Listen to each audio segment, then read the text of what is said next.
तो गाइस कैसे हैं आप सब लोग। लास्ट एपिसोड के एंड पे हमने देखा था कि जहां पर मोजोंग क्लैन के हेड जो होते हैं वो अपने बेटे को ऑर्डर देते हैं कि जाओ जाकर मास्टर जीगाल वून को मार डालो क्योंकि वो हमारे लिए ज्यादा मुश्किल क्रिएट कर सकता है। तो इस एपिसोड की शुरुआत में ग्रैंडफादर को दिखाते हैं कि वो अभी भी वहां पर विला में प्रैक्टिस कर रहे होते हैं। तो वहां वूजन उसके पास आकर खड़ा होता है और उसे कहता है कि लगता है कि तुम यहाँ पर वापस जाने के बारे में सोच रहे हो, इसी वजह से तुम प्रैक्टिस कर रहे हो ताकि तुम म्यूरम अलायंस में वापस जाकर सब कुछ ठीक कर सको। तो वो उसे कहता है कि नहीं, मैं वापस जाने के बारे में नहीं सोच रहा, मैं वापस जाकर करूंगा भी क्या, मैं इंटरनल एनर्जी को यूज नहीं कर सकता और ना ही जहाँ पर मेरे तलवारबाजी बेहतर हो रही है। और एक बाजू के साथ वो लोग मेरे ऑर्डर्स को भी नहीं सुनेंगे क्योंकि वहां पर पावर का राज है। मोयोंग क्लैन का जो लीडर है वो काफी ज्यादा स्ट्रॉन्गेस्ट है और तुम्हें क्या लगता है कि वो उसकी जगह पर मेरे जैसे एक बुढ़े आदमी की बात सुनेंगे जो कमजोर है। तो ना वूजन उसे कहता है कि जिस तरह तुम बार बार उसकी तारीफ करते हो, मुझे लगता है कि ये मोयोंग क्लैन का लीडर जो भी है वो काफी ज्यादा स्ट्रॉन्ग लगता है। तो मास्टर से कहते हैं कि हाँ वाकई में वो काफी ज्यादा डिफिकल्ट ओपोनेंट होता। अगर मैं यहाँ पर स्वर्ड एम्परर होता पहले वाला और अपनी स्वर्ड एनर्जी को यूज कर पाता तभी मैं उसे फाइट नहीं कर पाता। इसी वजह से तो म्यूरम अलायंस ने उसे चूज किया है ताकि वो नया लीडर बन सके क्योंकि म्यूरम अलायंस में बाकी के सभी मास्टर जो हैं उससे ज्यादा अच्छे तो बिल्कुल भी नहीं है, लेकिन वो एक लीडर बनने के लायक नहीं है, इसी वजह से मैं ज्यादा परेशान हूँ। तुम्हारा वूजन उसे कहता है कि अच्छा तो ये बात है। तुम्हारा वूजन उसे कहता है कि अगर ये बात है यानी कि तुम यहाँ पर अपना डिसीजन ले चुके हो, यहाँ से नहीं जाना चाहते तो फिर ठीक है, मैं यहाँ पर सब में इन्वॉल्व नहीं होना चाहता।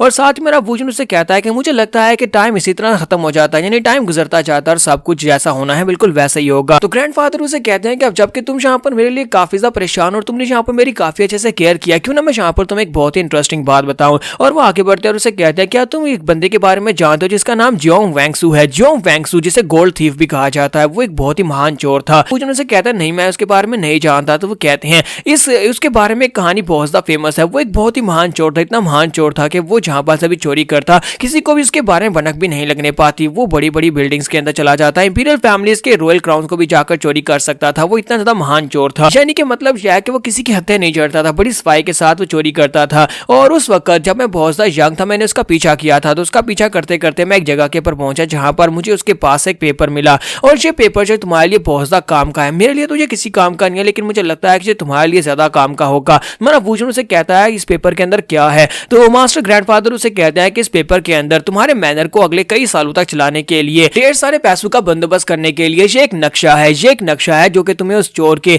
जितनी भी जिंदगी की सारी लूट थी उस तक लेकर जाएगा। वहां पर उसने अपना सारा खजाना छुपा कर रखा हुआ है, इस नक्शे के ऊपर वो सब कुछ लिखा हुआ है। साथ ही मेरा वूजन वहां से वापस आने के बाद अपने लोगों से कहता है कि मैं हुबाई की तरफ निकलने वाला हूं। तो वो से कहते हैं मास्टर क्या वाकई में जाने वाले हैं। तो वो कहता है हाँ मैं हुबाई जाने वाला हूं। तो सोमी से कहते हैं कि डैड मुझे भी हुबाई में जाना है, मैंने अपने स्कूल में हुबाई प्रोविंस के बारे में सुना था कि वो एक बहुत ही खूबसूरत जगह है, क्या मैं आपके साथ चल सकती हूँ। किस माते से कहता है लेकिन मैंने हुबाई के बारे में ये सुना है कि वहां पर वुडेंग सेक्टर के लोग रहते हैं, अगर वुडेंग सेक्टर के लोग वहां पर है तो इसका मतलब यह है कि वहां पर जाना आसान नहीं होगा और हमें कभी भी वहां पर मुश्किल का सामना करना पड़ सकता है। आखिर में तो हम सभी लोगों को वहां पर लेकर जाने वाले हो। तुम्हारा वूजन उसे कहता है नहीं, तुम और सोमी यहीं पर रहने वाले हो, मैं और मूजिन हम दोनों वहां पर जाएंगे। सोमी उसे कहते हैं लेकिन मैं भी जाना चाहती हूँ। तो वूजन उसे कहता है वो बहुत ज्यादा दूर है और खतरा भी काफी ज्यादा, और साथ ही तुम्हें यहाँ पर अपना स्कूल भी तो लेना है, तुम्हें क्लासेस लेनी है, तुम यहाँ पर छुट्टी नहीं कर सकती। साथ ही वो माते से कहता है कि तुम भी हमारे साथ नहीं चल सकते। अब मैं यहाँ पर मैनर को अकेला छोड़कर तो नहीं जा सकता, इस मैनर का ख्याल रखने वाला कोई ना कोई तो होना चाहिए। माते दोनों से कहता है कि तुम दोनों यहीं पर रुकोगे। सभी लोग जहाँ चले जाते हैं तो फिर सब्जियों को पानी कौन देगा, वो सारी की सारी सब्जियां तो मर जाएंगी।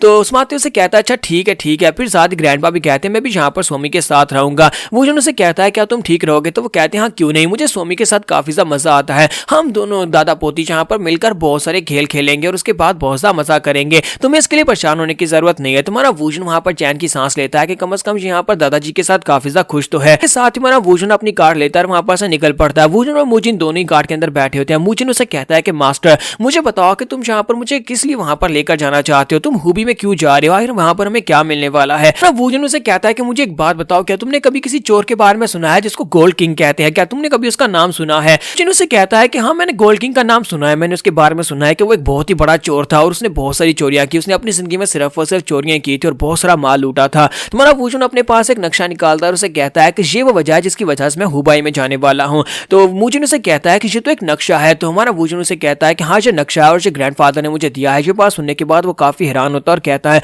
मूजिन उसे कहता है कि ये तो वाकई में एक नक्शा है और क्या ये वाकई में गोल्ड किंग का नक्शा हो सकता है। अगर तो यहाँ पर म्यूरम अलायंस के पुराने लीडर ने हमें ये नक्शा दिया है तो इसका मतलब यह है कि इसकी क्रेडिबिलिटी तो है, यानी ये सच हो सकता है। हो सकता है कि वहां पर जाकर हमें उसके सारा का सारा खजाना मिल जाए। तो वूजन बहुत ज्यादा खुश हो जाता है और कहता है कि इससे बहुत ज्यादा फायदा होगा। मास्टर आपका बहुत बहुत शुक्रिया जो आप मुझे अपने साथ लेकर जा रहे हैं। तुम्हारा वूजन उसे कहता है कोई बात नहीं, वहां पर से जब पैसे मिलेंगे तो उसका आधा हिस्सा मैं तुम्हें भी दूंगा क्योंकि तुम भी सब में शामिल हो। तो मूजिन पहुंचता खुश होता है, वहां पर खुशी खुशी उसके साथ चलने को तैयार हो जाता है। जबकि 7 दिन के बाद का सीन दिखाते हैं। 7 दिन के बाद मूजिन की हालत बहुत ज्यादा खराब होती है क्योंकि वो लोग चल चल कर थक चुके होते हैं उस खजाने को ढूंढने के चक्कर में। जबकि हमारा वूशन बड़ी आसानी से आगे की तरफ चलता जा रहा था। तो मूजिन कहता है क्या ये मास्टर कभी थकते भी हैं या नहीं, जो तो चुपचाप आगे चलते जा रहे हैं। तो चलते चलते वो लोग एक जगह के ऊपर पहुंचते हैं जहां पर एक गांव होता है। हमारा वूशन कहता है कि मुझे लगता है कि जहां पर नक्शे के ऊपर इसी गांव के बारे में लिखा गया है। इस गांव को हैंडियान विलेज कहते हैं। इसके साथ उन्हें वहां पर से कुछ शराबियों की आवाज आती है। कुछ बैंडिट्स वहां पर कुछ माल लूट कर लाए होते हैं और बैठकर वहां पर पी रहे होते हैं। हमारा वूशन और धोनी वहां पर अंदर देखते हैं और कहते हैं लगता है कि यहाँ की सिचुएशन बिल्कुल भी अच्छी नहीं है, यहाँ पर तो कुछ बैंडिट्स बैठे हुए हैं। तो मूजिन कहता है कि मास्टर जी तो बैंडिट्स हैं। तुम्हारा वूशन उसे कहता है हाँ मुझे भी दिखाई दे रहा है। तो मूजिन उसे कहता है कि मास्टर कहीं ऐसा तो नहीं है कि ये सभी बैंडिट्स भी यहाँ पर इसी ट्रेजर को ढूंढने के लिए आए हैं, गोल्ड किंग के खजाने को ढूंढने के लिए आए होंगे। तुम्हारा वूशन उसकी बात सुनने के बाद काफी गुस्सा हो जाता है, जल्दी से आगे बढ़ता जाकर उन सभी को पीटना शुरू कर देता है। तो मूजिन वहां पर खड़ा होकर देख रहा होता है कि मास्टर यहाँ पर इस नक्शे को बहुत ज्यादा सीरियसली ले रहे हैं और जहाँ पर इस खजाने को ढूंढने के लिए काफी ज्यादा सीरियस लग रहे हैं। तुम्हारा वूशन वहां पर उन सभी लोगों को बहुत ही बुरी तरह से पीट देता है और उन सभी को पीटने के बाद एक वाले को पकड़ता है और उसे कहता है कि जल्दी से बताओ कि तुम लोग यहाँ पर कब से हो। तो वो उसे कहता है कि हम लोग तो यहाँ पर सिर्फ 1 साल से हैं। तो वूशन उसे कहता है कि बताओ कि यहाँ पर जो लोग पहले रहते थे वो कहाँ पर चले गए हैं। तो वो कहता है कि यहाँ पर हमसे पहले कोई भी नहीं था, ये जगह पूरी तरह से खाली थी जब हम लोग यहाँ पर आए थे। तो वूशन कहता है तो फिर यहाँ से दफा हो जाओ, अपने साथियों को लो, जहाँ से निकल जाओ, पीछे मुड़कर मत देखना। और वहां पर से भाग जाता है। वूशन अभी भी काफी ज्यादा गुस्से में होता है। तो वो मूजिन से कहता है कि मूजिन चलो जल्दी से हम लोग आसपास को ढूंढना स्टार्ट करते हैं क्योंकि यहीं पर नक्शे के मुताबिक यही वो लोकेशन है, यहीं पर हमें वो खजाना मिलेगा। तो इसी के साथ ही वो दोनों वहां पर ढूंढना शुरू कर देते हैं। वहां पर उस मैनर के कमरों में ढूंढते हैं, फिर साथ ही वहां पर उन्हें कंकाल भी मिलता है। तो वहां पर वो सबको सर्च करते हैं। फिर साथ ही वूशन जो होता है वहां पर गार्डन में जाकर मूजिन ग्राउंड के अंदर गड्ढा खोदकर उसको चेक कर रहा होता है। इसके साथ ही वो दोनों जब वहां पर चेक कर रहे होते हैं तो हमारे वूशन को वहां पर वो कुछ मिलता है। तो वूशन उसे कहता है कि मुझे मिल गया। तो मूजिन भागता है उसके पास जाता है, उसे कहता है कि मास्टर मास्टर आपको क्या मिला है। तो वहां पर पॉन्ड के बीच में एक मूर्ति बैठी होती है और उस मूर्ति के मुंह के अंदर से उसे एक पेपर मिला होता है। मूजिन उसे कहता है कि मास्टर ये तो सिर्फ और सिर्फ एक स्टोन स्टैचू है, आपको क्या मिला। तुम्हारा वूशन उसे कहता है कि मुझे यहाँ पर कुछ अजीब मिला है। यहाँ पर देखो जरा, इस तरह की कोई भी मूर्ति यहाँ पर पूरी बिल्डिंग में कहीं पर भी नहीं है, लेकिन पानी के बीचों बीच एक मूर्ति है और उसके मुंह के अंदर एक पेपर पड़ा हुआ था। उस पेपर को जब ओपन किया तो देखो उसके ऊपर क्या लिखा हुआ है। तो उसके ऊपर एक नक्शा होता है। मूजिन बहुत ज्यादा खुश होता है और कहता है कि इसका मतलब यह है कि हमें यहाँ पर उसकी लोकेशन मिल गई, हमें पता चल गया है कि खजाना कहाँ पर है, क्योंकि अब यहाँ पर दूसरा मैप मिला है। तो इसका मतलब यह खजाना मिलने वाला है। तो वो दोनों वहां पर उस नक्शे को पढ़ते हैं। तो उस नक्शे के मुताबिक उन्हें यहाँ पर ग्राउंड के नीचे से 5 किलोमीटर सामने की तरफ जाना होगा। तो वो कहता है कि मुझे लगता है कि हमें यहाँ पर नीचे से जाना पड़ेगा। उन्हें यहाँ पर बहुत ज्यादा एक्साइटेड हो रहे होते हैं और कहते हैं कि लगता है कि हम लोग इसके बहुत ज्यादा करीब पहुंच चुके हैं, बहुत ही जल्दी हमें यहाँ पर खजाना मिलने वाला है, गोल्ड किंग का ट्रेजर हमें मिलकर ही रहेगा। इसके साथ ही वो दोनों वहां पर नीचे अंडरग्राउंड टनल के अंदर चले जाते हैं और वहां पर से लुढ़कते हुए आगे की तरफ बढ़ना स्टार्ट करते हैं। तो मूजिन उसे कहता है कि माय लॉर्ड प्लीज मेरे लिए भी रुके ना, आप जरा आगे बढ़ गए हैं। तो वो कहता है अपनी स्पीड को बढ़ाओ, मैं यहाँ पर रुक नहीं सकता, हम लोग बहुत ही जल्दी पहुंचने वाले हैं, वहां पर खजाना हमारा इंतजार कर रहा है। तो यहाँ पर हम लोग अपनी एपिसोड 41 का एंड करेंगे और नेक्स्ट एपिसोड में देखेंगे कि इन्हें कौन सा खजाना मिलने वाला है। एपिसोड की एक्सप्लेनेशन अच्छी लगी हो तो कमेंट करके जरूर बताइएगा, वीडियो को लाइक करना मत भूलिएगा। Thank you.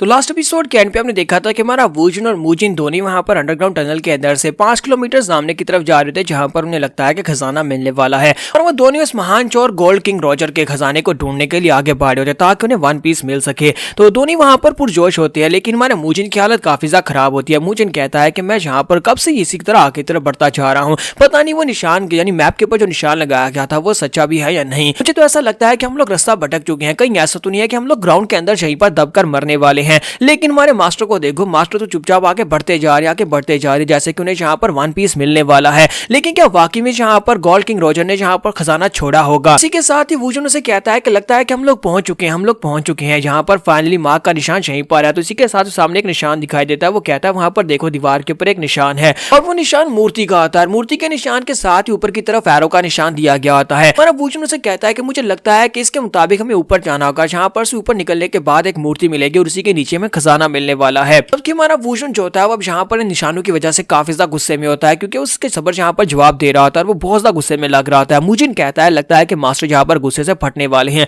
अगर अब भी यहाँ पर खजाना नहीं मिला तो फिर ये उस गोल्ड किंग रॉजर को ढूंढेंगे और उसे खुद अपने हाथों से मार डालेंगे। तो हमारा वूशन अपने हाथ से मिसाल मूजिन को पकड़ाता है और उसे कहता है कि तुम जरा इसे पकड़ो। तो मूजिन कहता है कि मास्टर आप यहाँ पर क्या करने वाले हैं। तो हमारा वूशन उसे कहता है कि मैं इस दीवार को तोड़ने वाला हूँ। तो मूजिन कहता है मास्टर अगर आप दीवार को तोड़ेंगे तो फिर टनल गिर जाएगी और हम लोग इस उसके नीचे दबकर मर जाएंगे। तो वूजन उसे कहता है जरा सब्र करो। इसी के साथ ही अपने हाथ को आगे की तरफ करता है, एनर्जी को रिलीज करता है। वहां पर एक बहुत ही बड़ा ब्लास्ट होता है। एक बहुत ही बड़े धमाके के साथ उनके ऊपर का पूरा एरिया ही उड़ जाता है। जिन बहुत ज्यादा हैरान होता है और कहता है मास्टर जी आपने क्या कर दिया, आपने तो यहाँ पर पूरी की पूरी दीवार को ही उड़ा दिया। मुझे लगा था कि ऊपर की छत हमारे पर गिर जाएगी। तो जैसे ही वो लोग वहां पर से बाहर निकलते हैं और बाहर निकलने के बाद देखते हैं तो वो लोग वापस घूमकर उसी जगह के पर पहुंच आए होते हैं जहां पर से उन्होंने स्टार्ट किया था। उनके सामने वही पॉन्ड के अंदर मूर्ति पड़ी होती है। मुजिन उसे कहता है कि मास्टर ये तो वही जगह है जहां पर से हमने शुरू किया था। तो वूजन और भी ज्यादा गुस्सा हो जाता है और कहता है कि दोबारा इस बारे में बात मत करना, मुझे पता है कि हम लोग कहां पर आए हैं। तो मुजिन वहीं पर नीचे बैठ जाता है और कहता है कि मुझे लगता है कि हम लोग यहाँ पर सिर्फ और सिर्फ एक सर्कल काट कर वापस उस जगह पर आए हैं। किसी ने हमें यहाँ पर बेवकूफ बना दिया। वो गोल्ड किंग रॉजर जो भी था उसने हमें यहाँ पर बेवकूफ बनाया है। तुम्हारा वूजन उसे कहता है कि मुझे यहाँ पर अपना गुस्सा उतारना, और इसी के साथ ही वो कहता है मुझे पहले इस मूर्ति को तोड़ देना चाहिए था। और साथ ही वो अपनी पावर्स को रिलीज करते हुए उसके ऊपर एक स्ट्राइक लगाता है और उस मूर्ति को तोड़ देता है। जब उस मूर्ति को तोड़कर उसके ऊपर गुस्सा उतारता है तो इसी के साथ ही मुजिन भागता है, उसकी तरफ आगे बढ़ता है और कहता है मास्टर मुझे पता है कि आप बहुत ज्यादा गुस्से में हैं, लेकिन आपको यहाँ पर इस तरह चीजें नहीं तोड़नी चाहिए। लेकिन जैसे वहां पर उसके करीब पहुंचता है तो मूर्ति के अंदर से उन्हें एक बॉक्स मिलता है। तो वो बॉक्स जो होता है उन्हें लगता है खजाने का बॉक्स है। तुम्हारा वूजन से कहता है कि मुझे पहले इस मूर्ति को तोड़ देना चाहिए था। अगर मैं पहले इस मूर्ति को तोड़ देता तो ये बॉक्स में पहले मिल जाता और हमें यहाँ पर इतना ज्यादा इंतजार नहीं करना पड़ता और उस फेक मैक को हमें फॉलो नहीं करना पड़ता। अब जल्दी से आगे बढ़ो और जाकर उसको उठा कर लाओ। और साथ ही वो अंदर से काफी ज्यादा खुश भी हो रहा था कि उसे यहाँ पर ये मिलने वाला है। तुम्हारा वूजन से कहता है कि अब जबकि हमें यहाँ पर खजाने का बॉक्स मिल गया है तो फिर ठीक है, मैंने अपना प्लान बदल दिया है, वरना मैं पहले अगर मुझे यहाँ पर से कुछ नहीं मिलता तो मैं उस गोल्ड किंग को ढूंढता, जाकर उसको अपने हाथों से मार डालता। वूजन आगे बढ़ता है, जाकर उस बॉक्स को किक मारकर उसको ओपन करता है। जब वो बॉक्स को ओपन करता है तो उसके अंदर से कुछ पेनीज निकलती हैं और साथ ही एक और पेपर निकल आता है।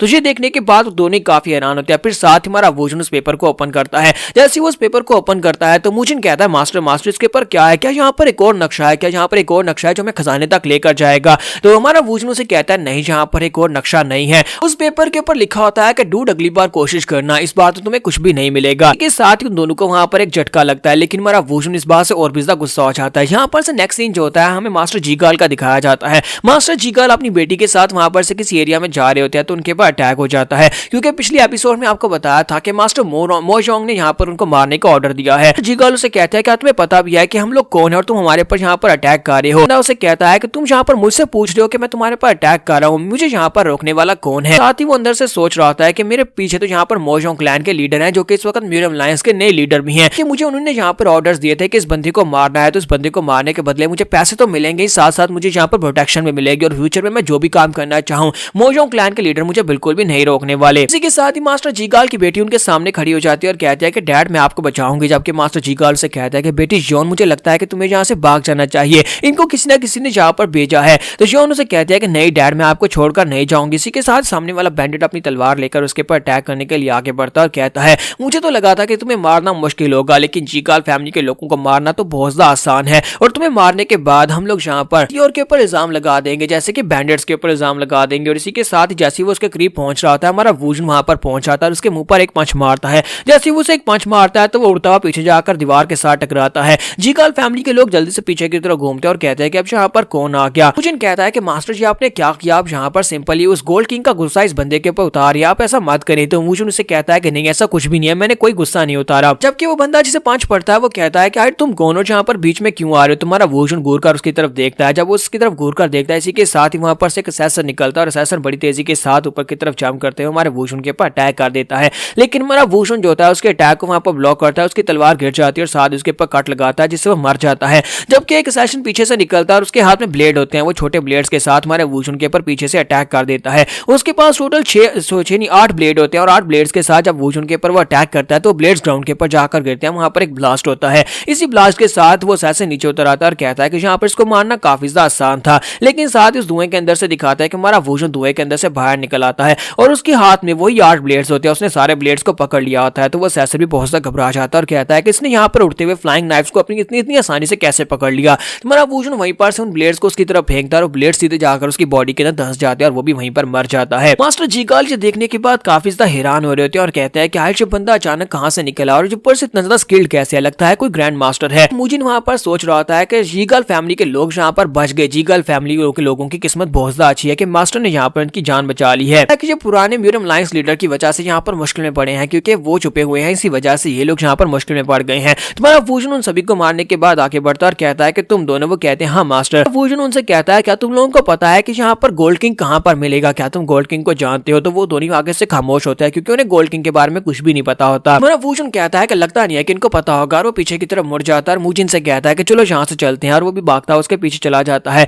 जबकि मास्टर जीगाल सोच रहे होते हैं कि आखिर अचानक से ये बंदा कहाँ से आ रहा, ऊपर से इतना ज्यादा पावरफुल कैसे था। तो जियोन कहती है कि डैड क्या आपने इस बंदे को देखा, इस बंदे के साथ जो लड़का उसके पीछे पीछे भाग रहा था वो डबल स्वर्ड मास्टर मूजिन है। तो जीगाल उसे कहता है क्या वाकई में तुम यहाँ पर उस मूजिन की बात कर रही हो, लेकिन वो तो अनऑर्थोडॉक्स सेक्टर से है, क्या ये बंदा भी फिर अनऑर्थोडॉक्स सेक्टर से है। अगर अनऑर्थोडॉक्स सेक्टर वालों के पास इतना पावरफुल मार्शल आर्टिस्ट है फिर तो म्यूरम अलायंस को बहुत बड़ा झटका पहुंचेगा। तो वो कहती है नहीं डैड, मुझे ऐसा नहीं लगता कि ये अनऑर्थोडॉक्स सेक्टर से है, क्योंकि कुछ अर्सा पहले यहाँ पर मूजिन के मरने की खबर आई थी। ये कहा गया था कि मूजिन मर गया है, लेकिन असल में अगर मूजिन जिंदा है तो फिर ये अनऑर्थोडॉक्स सेक्टर्स में तो नहीं हो सकता, बल्कि ये ऑर्थोडॉक्स सेक्टर्स में हो सकता है, या फिर किसी और पावर के पास हो सकता है। यहाँ पर से नेक्स्ट सीन जो होता है हमें सोमी का दिखाया जाता है। सोमी गली में चलती हुई जा रही होती है, लेकिन वहाँ पर काफी सारे अजीब से लोग होते हैं। तो सोमी के साथ उसकी जो दोस्त होती है वो उसे कहती है, जीजाक उसे कहती है कि तुम्हें यहाँ पर इस तरह गलियों में आगे नहीं बढ़ना चाहिए, मुझे लगता है कि मैं वापस स्कूल एरिया में चले जाना चाहिए। तो सोमी उसे कहती है लेकिन क्यों। तो वो उसे कहती है कि आजकल यहाँ पर बहुत ही अजीब से अंकल घूम रहे हैं और वो काफी सा स्ट्रॉन्ग लगते हैं, मुझे मार्शल आर्टिस्ट बिल्कुल ही पसंद नहीं है, उन सभी के पास तलवारें होती है और वो हमें घूर घूर कर देखते हैं। मैंने सुना है कि बच्चों को किडनैप कर लेते हैं। उसे कहती है क्या वो बच्चों को किडनैप कर लेते हैं, और साथ उसे यहाँ पर ग्रैंडपा की बात याद आती है। जब ग्रैंडपा उसे कह रहे होते हैं कि मैं तुम्हें मार्शल आर्ट्स की ट्रेनिंग दूंगा, तो वो कहती है नहीं, मुझे मार्शल आर्ट्स की ट्रेनिंग पसंद नहीं है। जबकि ग्रैंडपा उसे कहते हैं कि मार्शल आर्ट्स की ट्रेनिंग जो होती है वो किसी को मारने के लिए नहीं होती, बल्कि अपनों को प्रोटेक्ट करने के लिए होती है। तो सोमी ये बात सुनने के बाद सॉरी याद करने के बाद सोच रही होती है कि काश मैं मार्शल आर्ट्स को सीख लेती, ग्रैंडपा के पास मार्शल आर्ट्स को सीख लेती तो आज मैं यहाँ पर जीजे की रक्षा कर सकती थी। लेकिन ये अजीब से लोग कौन है जो किस वक्त गलियों में घूम रहे हैं जिनके पास तलवारें भी हैं, ये हम लोग नेक्स्ट एपिसोड में देखेंगे कि अब यहाँ पर कौन सी नई फैक्शन आ गई है। इस और एक्सप्लेनेशन अच्छी लगी हो तो कमेंट करके जरूर बताइएगा और वीडियो को लाइक करना मत भूलिएगा। Thank you. तो गाइस कैसे आप सब लोग ruthless demon of the past के एपिसोड 43 के साथ हाजिर हो। तो इस एपिसोड की शुरुआत में दिखाते हैं कि हमारा वूजुन जो होता है वो मूजिन के साथ वापस आ जाता है। जैसे वो लोग घर वापस आते हैं सोमी भागती हुई आती है और कहती है कि डैड डैड आप घर वापस आ गए, और आकर उसके साथ लिपट जाती है। जबकि वो उससे पूछता है कि मेरे बिना तुम यहाँ पर कैसे रही, तो वो कहती है मैं यहाँ पर ग्रैंडपा के साथ बहुत ज्यादा खेली, मैं बहुत ज्यादा अच्छी रही। तो उसके डैड उसे कहता है कि मैं थोड़ा सा गुस्से में था, लेकिन जैसे मैंने यहाँ पर तुम्हारे हंसते हुए चेहरे को देखा तो मेरा सारे का सारा गुस्सा खत्म हो गया। तो सोमी कहती है लेकिन डैड आप यहाँ पर गुस्से में क्यों थे, और इसी के साथ ही वो दोनों वहां पर खामोश हो जाते हैं और उसे बताना नहीं चाहते क्या उनके साथ क्या प्रैंक हुआ है। तो ग्रैंडपा भी वहीं पर आ जाते हैं और वो भी बिल्कुल खामोश होते हैं क्योंकि उन्होंने तो यहाँ पर उन्हें ये नक्शा दिया था। तो ग्रैंडपा वहां पर सोच रहे होते हैं लगता है कि मेरी भी यहाँ पर इंसल्ट होने वाली है। भूषण से कहते हैं कि अब ये मत कहना कि तुम लोग वहां पर उस खजाने को नहीं ढूंढ पाए, इसी वजह से तुम लोग यहाँ पर बहुत ज्यादा गुस्से में हो। तो भूषण उसकी बात सुनने के बाद ग्रैंडपा की तरफ भी घूर कर देखता है और इसी के साथ ही उसे कहता है कि मैं चाहता हूँ कि अब तुम इसके बारे में कोई बात ना करो। और मूजिन भी उसे कहता है कि हाँ प्लीज इसके बारे में कुछ भी मत पूछना। तो ग्रैंडपा कहते हैं हाँ क्यों नहीं। तो इस साथ स्माते वहां पर पहुंच जाता है। स्माते राशन खरीदने के लिए गया होता है, तो वो बहुत सारी बोरियां उठाकर वहां पर पहुंच जाता है और कहता है कि मास्टर मूजिन तुम दोनों वापस आ गए। और वूजुन उसे कहता है कि हाँ काफी दिनों के बाद मिल रहे हैं, तुम बताओ तुम कैसे हो। तो स्माते जो है भागता है उसकी तरफ आके बढ़ता है और कहता है कि मास्टर बताओ ना कि तुम्हारी ट्रिप कैसी रही। तुम्हारा वूजुन अपने पास पेपर को निकालता और कहता है कि हमारी ट्रिप तो बहुत ज्यादा अच्छी रही। तो स्माते जैसे उस पेपर को देखता है वो कहता है ये पेपर तुम्हारे पास कहाँ से आया, मैं तो इसे काफी दिनों के बाद इस पेपर को देख रहा हूँ, तुम्हें ये पेपर कहाँ से मिल गया। तुम्हारा वूजुन कहता है क्या तुम इस पेपर को जानते हो। तो स्माते उसे कहता है हाँ मैं इसे क्यों नहीं जानता होगा, जरा दिखाओ तो सही मुझे इस पेपर को। और जल्दी से उसके हाथ से पेपर ले लेता है और उसको खोलकर देखता है और कहता है कि इस पेपर को देखने के बाद मैं बहुत ज्यादा एक्साइटेड हो रहा हूँ क्योंकि आज बिल्कुल वैसे का वैसे ही लगता है जब मैंने पहली बार इसको लिखा था। कि इसको बनाने में मेरा बहुत ज्यादा दिमाग लगा था कि इसको बनाकर मैंने इसको कंप्लीट किया, उसके बाद पेपर्स के ऊपर मैंने यहाँ पर इस तरह के नक्शे छोड़े। तो हमारा वूजुन उसे कहता है कि तुम्हारा क्या मतलब है कि तुमने इस पेपर को बनाया था। तो वो कहता है कि हमारे क्लैन का एक बहुत ही खास रूल हुआ करता था क्योंकि हमारे क्लैन में सभी चोर हुआ करते थे और सभी लोग यहाँ पर इसी तरह के नक्शे छोड़ा करते थे और यहाँ पर नक्शे छोड़ना बहुत ज्यादा जरूरी था ताकि कोई भी यहाँ पर हमारे माल को चोरी न कर सके। हम लोग किसी तरह लोगों को बेवकूफ बनाया करते थे और ये वाला काम जो था ये मेरा था। मैंने यहाँ पर एक पेपर के ऊपर नक्शा छोड़ा और उसके बाद एक मूर्ति के नीचे जाकर एक बॉक्स के अंदर ये सब कुछ लिखकर छोड़ दिया। पहले तो मैं वहां पर उस मूर्ति के बॉक्स के अंदर पोटी रखना चाहता था, लेकिन वो बहुत ज्यादा गंदी थी, इसी वजह से मैं खुद भी उसको हाथ नहीं लगाना चाहता था, इसी वजह से मैंने उस बॉक्स के अंदर पोटी नहीं रखी। वरना जो भी एंड के ऊपर उस टनल के अंदर से होकर जाकर बॉक्स को ओपन करता तो उसके हाथ भी गंदे हो जाते, उसके बाद उसका चेहरा देखने लायक होता। तुम्हारा वूजुन और समाते जो होते हैं वो दोनों उसकी बातें सुनने के बाद बहुत ज्यादा गुस्सा हो रहे होते हैं और इसी के साथ ही वहां पर एक खामोशी छा जाती है। तो समाते कहता है कि क्या हुआ तुम लोग यहाँ पर इस तरह से खामोश क्यों हो गए हो और तुम्हारे पास ये पेपर क्या कर रहा है। तो जैसे वो उन दोनों की तरफ देखता है कि दोनों वहां पर बहुत ज्यादा गुस्से में होते हैं, समाते कहता है कि मुझे अचानक से काम याद आ गया है, मैं वो काम करके आता हूँ और बड़ी तेजी से घर से बाहर भाग जाता है। जबकि हमारा वूजुन जो होता है वो मूजिन से कहता है कि जल्दी से पकड़ पकड़ कर लाओ। और मूजिन बड़ी तेजी से जाता है, उसे जाकर पकड़ कर ले आता है। उसके बाद वो दोनों से बहुत सारा पीटते हैं और बहुत सारा पीटने के बाद मेरा वूजन उसे सजा देता है। यहीं पर एक नए सेक्टर की एंट्री होती है जहां पर सेक्टर मास्टर जो होता है वो डोंगटिंग लेक के किनारे बैठा होता है और ये sword sector wind sword sector के लोग होते हैं। विंड स्वॉर्ड सेक्टर का मास्टर बैठा होता है, उसके पास एक बंदा आता है और उसे कहता है यहाँ पर आसपास के सभी बोटमैन से पूछ लिया है, वो लोग कहते हैं कि यहाँ पर जो एरिया है वो इस लेक का सबसे डीपेस्ट एरिया है। तो सेक्टर मास्टर उसे कहता है कि मुझे ये बताओ कि अब यहाँ पर आसपास रहने की कोई जगह है। तो वो कहता है सर यहाँ पर पास ही जंगल में एक मैनर है। सेक्टर मास्टर उसे कहता है क्या यहाँ पर पास एक मैनर है, तो चलो फिर ठीक है वहीं पर चलकर रहते हैं। तो सेक्टर मास्टर उसे कहता है लेकिन ये वाला जंगल का सारा एरिया तो इंपीरियल फैमिली के अंडर आता है, अगर जो इंपीरियल फैमिली की लैंड है तो फिर कोई यहाँ पर आकर अपने लिए पैलेस कैसे बना सकता है, किसकी इतनी हिम्मत हुई जिसने यहाँ पर आकर पैलेस बना दिया। तो उसका मास्टर सॉरी उसका साथी उसे कहता है कि सर इन्वेस्टिगेशन के बाद पता चला है कि यहाँ पर जो पैलेस है वो काफी ज्यादा अजीब है और पैलेस का मास्टर जो है वो भी अचानक से कहीं पर से निकल आया। मुझे लगता है कि हो सकता है कि इनहेरिटेंस में उसे ये जगह मिली हो या फिर हो सकता है कि ये जगह उसने किसी तरीके से हासिल की हो या फिर कब्जा किया हो। मुझे इस बारे में कुछ ज्यादा क्लियर नहीं है, लेकिन कहा जाता है कि यहाँ के गवर्नर जो है वो उसका साथ दे रहे, गवर्नर ने खुद उसे यहाँ पर रहने के लिए अलाउ किया है। उनका सेक्टर मास्टर उसे कहता है कि हम लोग यहाँ पर किस वजह से आए हैं क्या तुम्हें पता है। कहा जाता है कि डोंगटिंग लेक के सबसे डीपेस्ट पार्ट में यहाँ पर मार्शल गार्ड को सील करके छोड़ा गया था और जी हम लोग इस वक्त हम लोग सबसे ज्यादा डीपेस्ट पार्ट के पास खड़े हैं और हम लोग इसको सर्च करना चाहते तो हमें यहीं पर आसपास ही किसी जगह के ऊपर रहना पड़ेगा। जब से यहाँ पर मार्शल गार्ड की कैवरन मिली थी उस जेंटलमैन आइलैंड के ऊपर, उसके बाद से ये रूमर भी कंफर्म हो चुका है। तो मुझे लगता है कि ये वाकई में सच है। 1000 साल पहले यहाँ पर मार्शल गार्ड हुआ करता था और मार्शल गार्ड को सील करने की कहानी भी सच हो सकती है। अगर हमें मार्शल गार्ड की सील बॉडी मिल जाती है तो फिर हमें बहुत कुछ मिल सकता है। जैसे मैं चाहता हूँ कि हमें मैनर में जाकर रहना होगा क्योंकि यहाँ पर जितना करीब रहेंगे उतना ज्यादा आसान रहेगा यहाँ पर आकर लेक में सर्च करना। तो मास्टर अपने लोगों से कहता है कि जल्दी से तैयार हो जाओ, हम लोग उस मैनर के मास्टर से जाकर मिलेंगे और जाकर उससे मैनर खरीद लेंगे ताकि हम लोग अपने लिए उस मैनर में रह सके। तो उसके साथी उसे कहते हैं हाँ ठीक है सर। तो नेक्स्ट सीन समाते का दिखाते हैं कि समाते मार खाने के बाद वहां पर अपने हाथ उठाकर खड़ा होता है क्योंकि वूजन ने उसे हाथ उठाकर रखने की सजा दी होती है। तो वूजन कहता है कि अपने हाथ नीचे मत करना। तो वो कहता है हाँ मास्टर मैंने हाथ ऊपर ही रखे हुए हैं। तब वूजन कहता है हाँ बहुत अच्छी बात है। जबकि समाते वहां पर सोच रहा होता है किसने यहाँ पर सोचा था कि जो पेपर मैंने यहाँ पर लोगों को बेवकूफ बनाने के लिए लिखा था उस पेपर को मेरे मास्टर ही उठाकर बेवकूफ बन जाएंगे। इसी को बेवकूफ बनना था, इसे क्या जरूरत पड़ी थी उस पेपर को फॉलो करते वहां पर जाकर खजाना ढूंढने की। तो इसकी गलती है ना कि ये जाकर उस पेपर को देखकर बेवकूफ बन गया, जबकि इसे पता होना चाहिए था कि इस तरह के पेपर्स के साथ नक्शा नहीं मिलता। इस साथ ही उनके दरवाजे के ऊपर नॉक होती है। जैसे दरवाजे पर नॉक होती है समाते कहता है कि मास्टर दरवाजे पे कोई आया है। तो वो कहता है अच्छा ठीक है जाओ जाकर देख कर आओ। तो समाते इसी के साथ अपने हाथ नीचे कर लेता है और क्या सोच रहा था कि मैं यहाँ पर अपने हाथ नीचे कर सकता हूँ। तो जैसे वो जाने लगता है तो वो उसे कहता है कि अपने हाथ उठाओ और इसी के साथ समाते अपने हाथ उठाकर भागता हुआ दरवाजे की तरफ जाता है। लेकिन इससे पहले मूजिन वहां पर पहुंच जाता है। तो मूजिन दरवाजा खोलता है। जब वो दरवाजा खोलता है तो उनके सामने वहां पर सेक्टर मास्टर अपनी आर्मी के साथ खड़ा होता है। तो मूजिन जल्दी से अपनी तलवार पे हाथ रखता है और कहता है कि मुझे लगता है कि यहाँ पर तो बहुत सारे लोग हैं, हो सकता है कि यहाँ पर फाइट करनी पड़े। इसके साथ ही सेक्टर मास्टर उसके सामने खड़ा होता है और मुस्कुराते हुए चेहरे के साथ उसे कहता है कि मैं विंडस्वर्ड सेक्टर का सेक्टर मास्टर हूँ, तुम इसी मैनर में रहते हो। तो मूजिन उसे कहता है कि हाँ मैं इसी मैनर में रहता हूँ, अपने बारे में बताओ। तो सेक्टर मास्टर उसे अपना नाम बताता है कि मेरा नाम हु जेरियोंग है। साथ उसे कहता है कि मुझे लगता है कि मेरा इंट्रोडक्शन इतना ही काफी है, जल्दी से जाओ जाकर अपने ऑनर को बुला कर लो, तुम्हारा मालिक कहाँ पर है।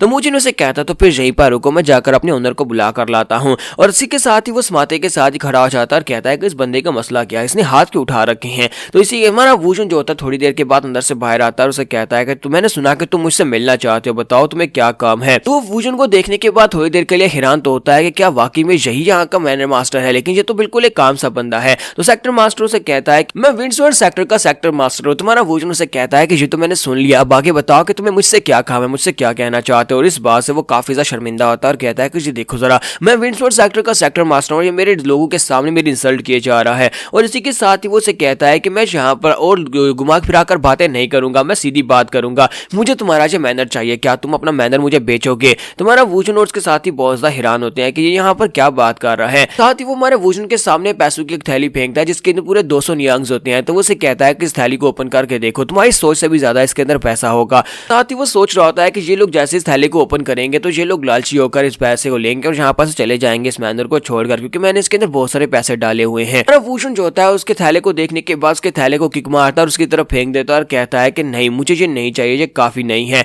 ये बात सुनने के बाद सेक्टर मास्टर का बंदा कहता है कि तुम्हारी हिम्मत कैसे हुई यहाँ पर हमारे साथ बदतमीजी करने की, तुमने हमारे फेंके हुए पैसों को इस तरह दोबारा वापस क्यों फेंका है। तो मास्टर कहता है कि अच्छा ठीक है बताओ, अगर ये काफी नहीं है तो फिर तुम्हें इस मैनर के बदले में कितने पैसे चाहिए। तो वूजन कहता है कि तुम्हें यहाँ पर 10 मिलियन गोल्ड नियांग्स देने देने पड़ेंगे, तब मैं जाकर ये मैनर बेचूंगा। सेक्टर मास्टर से कहता है क्या तुम मजाक कर रहे हो? अगर तुम यहाँ पर ना करना चाहते हो तो फिर डायरेक्टली भी ना कर सकते हो, तुम्हें यहाँ पर इस तरह का मजाक नहीं करना चाहिए। तुम्हारा वूजन उसे कहता है क्या तुम्हें मेरी शक्ल देखकर लगता है कि मैं तुम्हारे साथ मजाक कर रहा हूँ? तो सेक्टर मास्टर से कहता है कि अच्छा फिर ठीक है, फिलहाल के लिए मैं वापस जा रहा हूँ, लेकिन अगर तुम अपना माइंड चेंज करो तो उसके बाद मेरे पास चले आना। इसी के साथ ही सेक्टर मास्टर वहां पर से चला जाता है अपनी आर्मी को लेकर, और जहां पर हम लोग अपनी एपिसोड 43 का एंड करेंगे। एपिसोड की एक्सप्लेनेशन अच्छी लगी हो तो कमेंट करके जरूर बताइएगा और वीडियो को लाइक करना मत भूलिएगा। Thank you.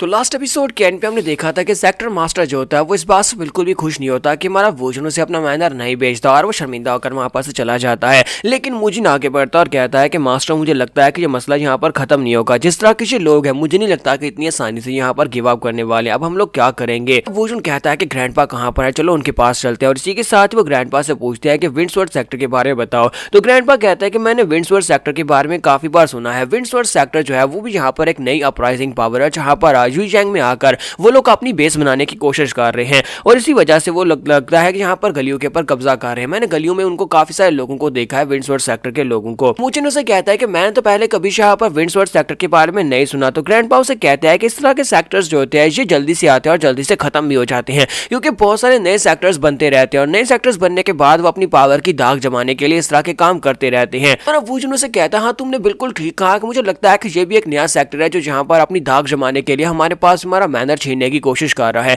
उन्हें लगता है कि अगर इस मैनर के ऊपर कब्जा कर लेते हैं तो उसके बाद पूरे यूजियांग के ऊपर राज किया जा सकता है। तो ग्रैंडपा उन लोगों से कहते हैं कि अब जबकि वो चुपचाप यहाँ से चले गए हैं तो मुझे लगता है कि हमें इस बारे में ज्यादा सोचने की जरूरत नहीं है, क्योंकि उन लोगों ने यहाँ पर हमारे लिए कोई मसला काज नहीं किया और ना ही वो मसला काज करेंगे। तुम्हारा वोजन कहता है कि क्या तुम्हें ऐसा लगता है, क्या तुम्हें लगता है कि तुम यहाँ पर इसको इग्नोर कर सकते हो? मुझे तो लगता है कि वो यहाँ पर किसी वजह के लिए आया है। उन्हें यहाँ पर यूजियांग में कोई काम है जिसके लिए उन्हें यहाँ पर ये मैनर चाहिए था, ताकि इस मैनर के करीब रह सके और इसके साथ आसपास के इलाके में उन्हें कुछ काम होगा। लेकिन मुझे लगता है कि वो जरूर यहाँ पर वापस आएंगे। और इसी के साथ ही दिखाते हैं कि सेक्टर मास्टर यूजियांग में जाकर अपने लिए घर किराए पर लेता है, वहां पर जाकर रह रहा होता है, और साथ ही वो वोजन और उसकी सारी की सारी इन्फॉर्मेशन निकलवाता है। तो उस इन्फॉर्मेशन में लिखा होता है कि उसकी एक बेटी है जो यहाँ पर सिटी के सबसे अच्छे स्कूल में जाती है, जो कि काफी ज्यादा महंगा भी है। तो वो अपने बंदे से कहता है क्या वाकई में ऐसी बात है, क्या उसकी बेटी सबसे महंगे स्कूल में जाती है लेकिन वो बंदा तो कोई काम भी नहीं करता? आखिर ऐसा कैसे हो सकता है? लगता है कि उसने यहाँ पर उस जंगल में यानी कि इंपीरियल फैमिली की प्रॉपर्टी के ऊपर अपना मैनर बनाने के लिए मजिस्ट्रेट को बहुत सारा पैसा दिया होगा, उसे बहुत सारी रिश्वत दी होगी। अगर उसने उसे इतना सारा पैसा दिया है तो फिर यहाँ पर अपनी बेटी को बढ़ाने के लिए वो इतना पैसा कहाँ से ला रहा है? क्योंकि स्कूल की फीस तो बहुत ज्यादा हायर है और वो कोई काम धंधा भी नहीं करता। उसका सोल्जर उसे कहता है कि सर हो सकता है कि उसे इनहेरिटेंस में ये सब कुछ मिला, हो सकता है कि उसके बाप दादा उसके लिए ये सब कुछ छोड़ कर गए हों।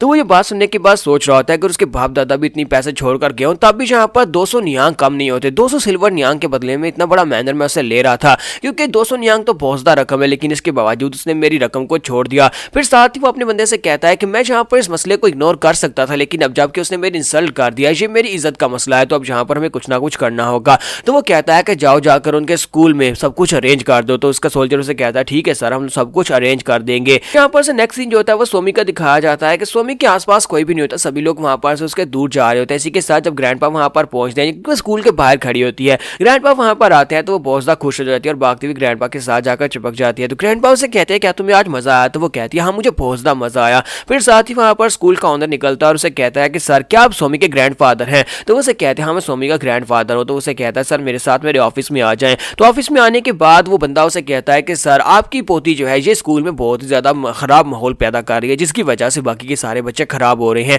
इसी वजह से प्लीज हमें माफ करना, हम लोग इस बिहेवियर को और ज्यादा बर्दाश्त नहीं कर सकते। ग्रैंडपा उसे कहते हैं लेकिन आज से पहले तो इस तरह की कोई शिकायत नहीं थी, सोमी बहुत अच्छे से पढ़ रही थी और दोस्तों के साथ भी काफी ज्यादा अच्छी थी। तो स्कूल ओनर उसे कहता है कि सर असल में वो यहाँ पर गेम्स खेलती है, कुछ ऐसी गेम्स है जो गैम्बलिंग की तरह की होती है, जो कि एडिक्टिव है, और हम नहीं चाहते कि यहाँ पर वो गेम्स खेलें। जबकि स्कूल के बहुत सारे बच्चों के पेरेंट्स भी यहाँ पर आकर हमसे शिकायत कर चुके हैं कि उनके बच्चे पढ़ने की बजाय गेम्स के ऊपर ज्यादा ध्यान दे रहे हैं, और हम लोग इस बात को इग्नोर तो बिल्कुल भी नहीं कर सकते। तो ग्रैंडफादर उसे कहते तो फिर तुम क्या चाहते हो, कहना क्या चाहते हो? तो वो बंदा कहता है कि सर हम लोग आपकी पोती को यहाँ पर स्कूल में नहीं रख सकते, प्लीज माफ करिएगा, कल से आपकी पोती स्कूल नहीं आ सकती, हम आपकी पोती को स्कूल से निकाल रहे हैं। ग्रैंडपा को ये बात सुनने के बाद काफी हैरानी तो होती है। फिर साथ ही वो उसे कहते हैं कि ठीक है कोई बात नहीं, मैं जाकर मैनर मास्टर यानी कि सोमी के फादर को इस बारे में बता दूंगा। और इसी के साथ ही वो सोमी को लेकर वहां पर से बाहर आ जाते हैं और साथ ही वो सोच रही होती है, लगता है कि ये सब कुछ उसी का काम है, यानी कि इस विंडसवर्ड सेक्टर के मास्टर का ही काम है, जानबूझकर किया जा रहा है। बाहर आते हैं तो सोमी बाहर खड़ी होती है और सोमी जो होती है वो उसे कहती है ग्रैंडपा चलो चलते हैं।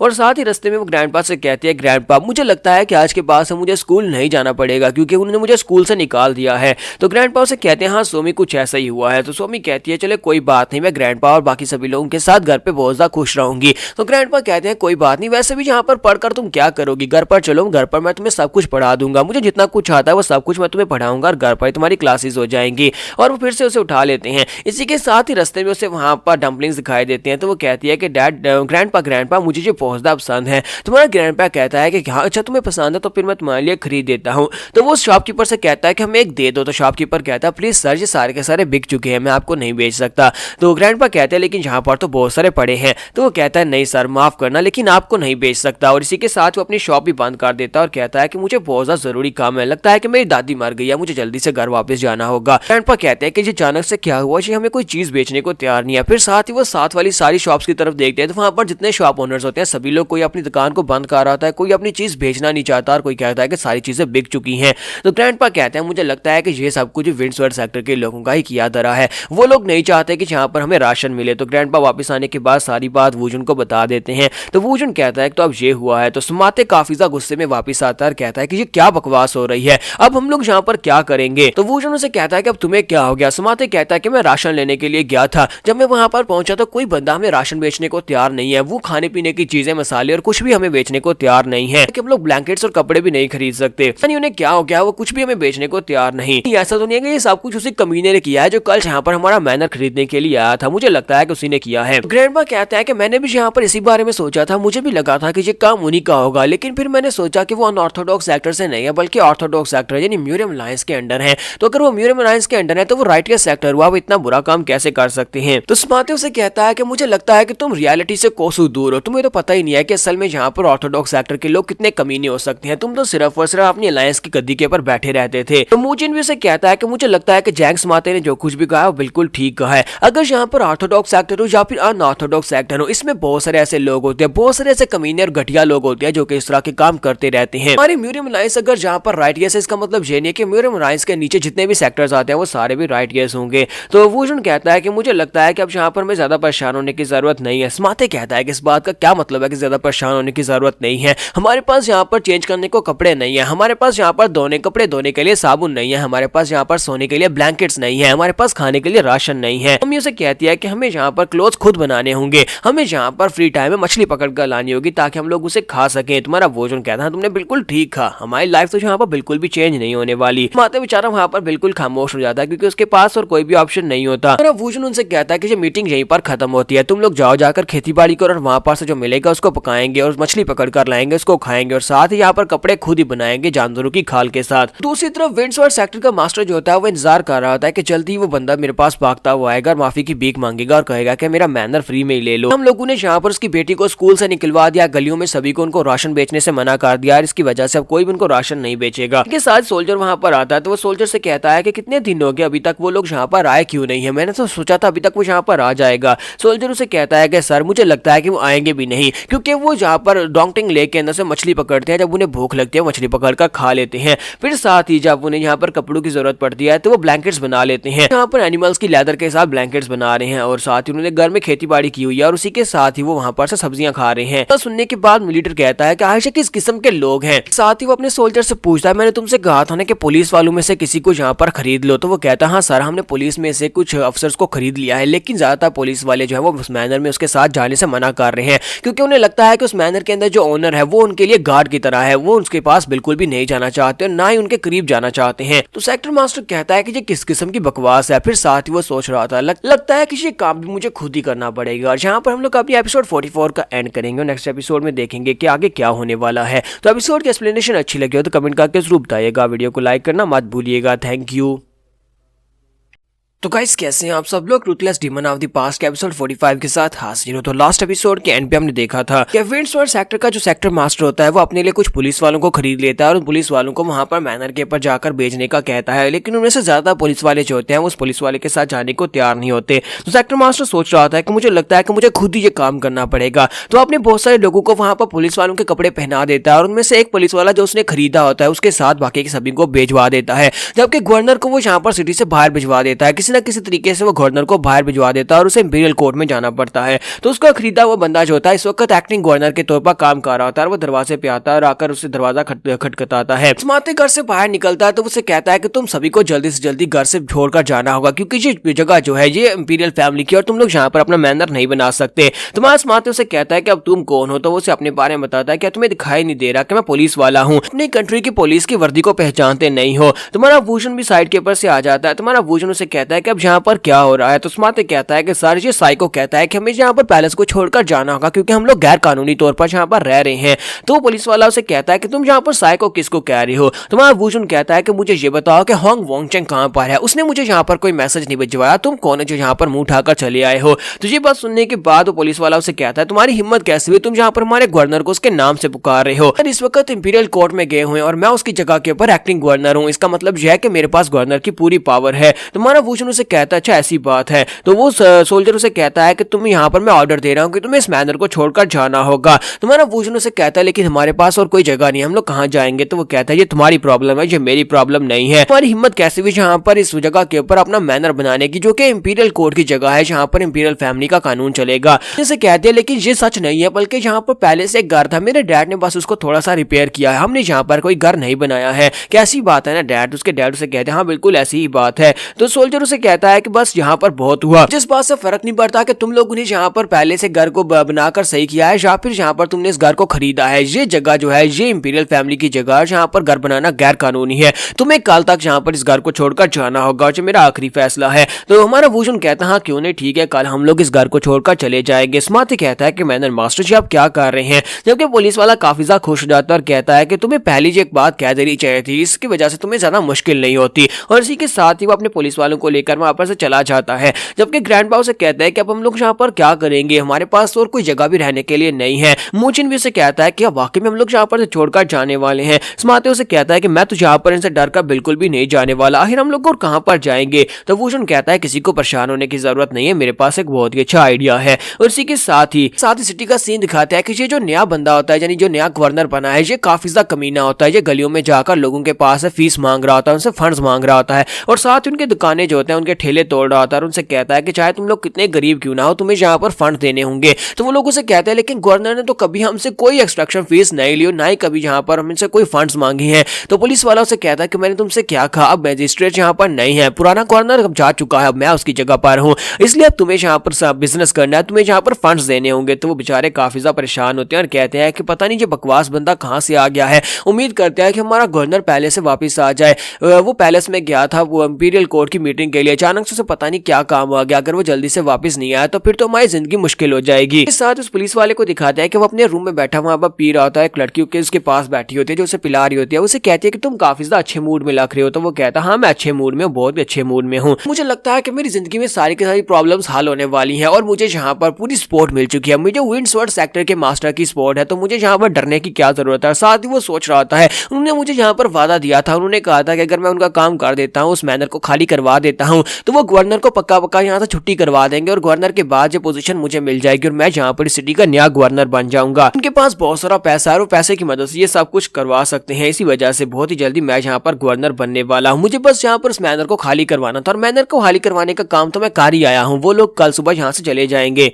तो इसी के साथ ही वो लड़की उसे कहती है क्या तुमने उस मैनर के बारे में सुना है जो मैनर जंगल में है। तो वो कहता है हाँ मैंने इस मैनर के बारे में सुना है, लेकिन अब तुम यहाँ पर मुझे उसके बारे में क्या बताने वाली हो। तो वो कहती है क्या तुम्हें पता है कि उस मैनर के अंदर एक गॉड रहता है। सुनने के बाद पुलिस वाला काफी हैरान होता है। तो वो लड़की उसे कहती है कि वो जायंट मैनर अचानक से एक दिन में वहां पर अपीयर हो गया था, इसी वजह से गाँव वाले सभी लोग उसके करीब जाने से भी डरते हैं और जो लोग भी उसके करीब जाते हैं वहां पर अपनी ग्रेटिट्यूड देकर वापिस आ जाते हैं। उन्हें लगता है कि वहां पर कोई गार्ड रहता है जिस गार्ड ने सिर्फ एक ही दिन में पूरे का पूरा मैनर बना दिया था। स्पेशली हमारे गवर्नर होंग जो है वो स्पेशली वहां पर जाते हैं और जाकर अपना सर झुकाकर ग्रेजुएट देते हैं। वो तो हर हफ्ते वहां पर जाते हैं, हर महीने वहां पर जाते हैं ताकि वहां पर जाकर अपनी रिस्पेक्ट पे कर सके। तो पुलिस ऑफिसर उसे कहता है कि बकवास मत करो, ऐसा कुछ भी नहीं होता, ऐसा कोई नहीं होता, गार्ड्स वगैरह नहीं होते। फिर साथ ही उसे कहते हैं अगर मैंने यहाँ पर तुम्हारे मुंह से और कोई ऐसी बकवास सुनी तो उसी के साथ मैं तुम्हें काम से निकाल दूंगा और तुम्हें छुट्टी करवा दूंगा। फिर साथ ही वहीं पर बेहोश हो जाता है, उसे झटका लगता है और वहां पर बेहोश हो जाता है। और दोबारा जब उसकी आंख खुलती है तो वो सामने की तरफ देख रहा है तो वो उल्टा लटका होता है, वो एक पेड़ के साथ उल्टा लटका होता है। तो वो कहता है कि ये क्या, मैं कहां पर हूं,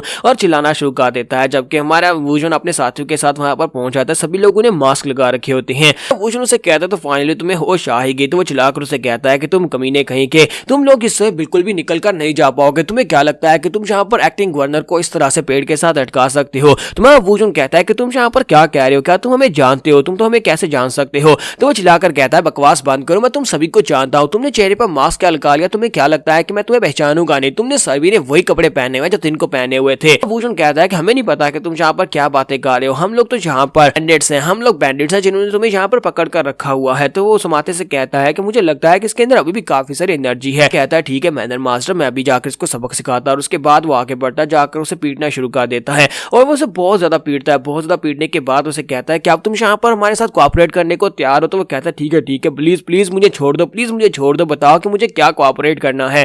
तुम्हारा वूजन से कहता है बताओ, चलो फिर बोलना शुरू करो, बताओ कि तुम यहाँ पर क्या कहना चाहते हो। तो इसी के साथ ही वो कहता है कि तुम सभी लोग जो सिर्फ और सिर्फ अपने मैनर के लिए कर रहे हो ना, मुझे ये ऑर्डर्स दिए थे, मुझे हु जैरियोंग ने ये कहा था, उसने जानबूझकर यहाँ पर ये सब कुछ जो है वो कनेक्टेड किया है। उसने यहाँ पर पुराने गवर्नर को जानबूझकर इंपीरियल पैलेस में किसी काम से भिजवा दिया और उसके बाद अब मैं उसकी जगह के ऊपर गवर्नर बना और उसने अपने काफी सारे पुलिस वालों को मेरे साथ भेजा था ताकि तुम्हारे उस पैलेस को खाली करवा सकूं। तो वूजन उसे कहता है कि मुझे नहीं पता कि तुम किस मैनर की बात कर रहे हो, क्योंकि हम लोग तो सिर्फ और सिर्फ बैंडिट्स हैं, लेकिन तुम्हारा बहुत बहुत शुक्रिया इन्फॉर्मेशन देने के लिए। जबकि ग्रैंडपा वहां पर सोच रहे होता है कि मैं यहाँ पर किस किस्म की हरकतें कर रहा हूं, मैं कभी अलायंस का एक प्राइडफुल लीडर हुआ करता था और अब देखो मैं यहाँ पर एक मास्क चढ़ाकर एक बंदे को इन्वेस्टिगेट कर रहा हूँ। फिर साथ ही वो कहते हैं लेकिन मुझे यहाँ पर पता नहीं मजा क्यों आ रहा है। तुम्हारा वूजन इन्फॉर्मेशन लेने के बाद समाते से कहता है कि मिस्टर समाते आगे बढ़ो और इसे जाने दो। वो कहता है अच्छा ठीक है मास्टर, मैं इसे खोल देता हूँ। इसी के साथ ही वो आगे बढ़ता है और कहता है कि मास्टर चले मैं इसे खोल देता हूँ। जब वो आगे बढ़ रहा होता है इसी के साथ ही वो कहता है कि हिलना बंद करो, अगर तुम हिलते रहोगे तो फिर मैं तुम्हें खोल कैसे पाऊंगा।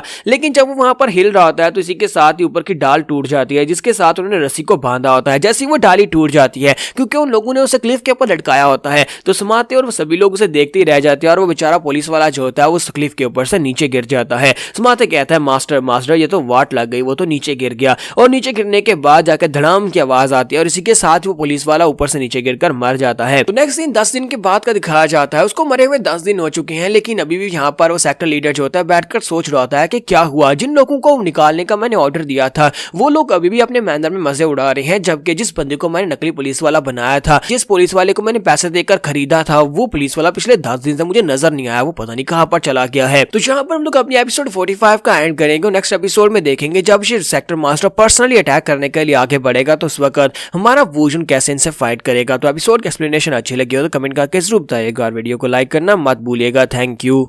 तो गाइस कैसे हैं आप सब लोग, ruthless demon of the past episode 46 के साथ हाजिर हो। तो लास्ट एपिसोड के एंड पे हमने देखा था विंड्सवर्थ सेक्टर के मास्टर को दिखाते हैं कि सेक्टर मास्टर अपने रूम में बैठा सोच रहा होता है कि जिन लोगों को वहां पर से निकालना था वो सभी लोग अभी मैनर में है, जबकि हम लोगों ने जिस पुलिस वाले को रिश्वत देकर उन्हें निकालने के लिए भेजा था वो कहीं पर गायब है, 10 दिन हो गया, उसका कुछ पता नहीं है। इसी के साथ ही एक गार्ड भागता वहां पर आता है और उसे कहता है सर सर मेरे पास एक बुरी खबर है। तो लीडर उसे कहता है कि बताओ अब क्या हो गया। तो वो कहता है सर एक बहुत ही बुरी खबर है, हमें यहाँ पर युइलू माउंटेन की क्लिफ के नीचे से एक डेड बॉडी मिली है और उस डेड बॉडी को यहाँ पर एग्जामिन करने के बाद पता चला है कि वो डेड बॉडी उस पुलिस ऑफिसर की, जिस पुलिस ऑफिसर को हमने रिश्वत देकर खरीदा था। बात सुनने के बाद सेक्टर लीडर कहता है कि ऐसा कैसे हो सकता है, तुमने यहाँ पर क्या खा। और इसी के साथ ही वो भागता हुआ उस बॉडी की शिनाख्त करने के लिए वहां पर पहुंच जाता है जहां पर पहले से एक सोल्जर खड़ा होता है। वो सोल्जर उसकी डेड बॉडी को रखकर वहां पर पास खड़ा होता है। तो सेक्टर लीडर भागता वहां पर आता है तो वो सोल्जर उसे कहता है कि अब तुम यहाँ पर क्या कर रहे हो और तुम कौन हो। तो वहां पर आने के बाद उसे कहता है कि मैंने यहाँ पर सुना कि ये सोल्जर मर गया, क्या वाकई में ये वाइज मॉन्क था। तो वो कहता है कि हाँ ये बात वाकई में सच है, हमें यहाँ पर काली इसकी बॉडी मिली थी। तो लीडर उसे कहता है कि मुझे पता है कि इसको किसने मारा है। तो सोल्जर कहता है तुम्हारी इस बात का क्या मतलब है कि इसको किसने मारा है, हमें यहाँ पर अच्छी तरह से पता है कि इसको किसने मारा है, हमने अपनी इन्वेस्टिगेशन की है, इसने सुसाइड किया है।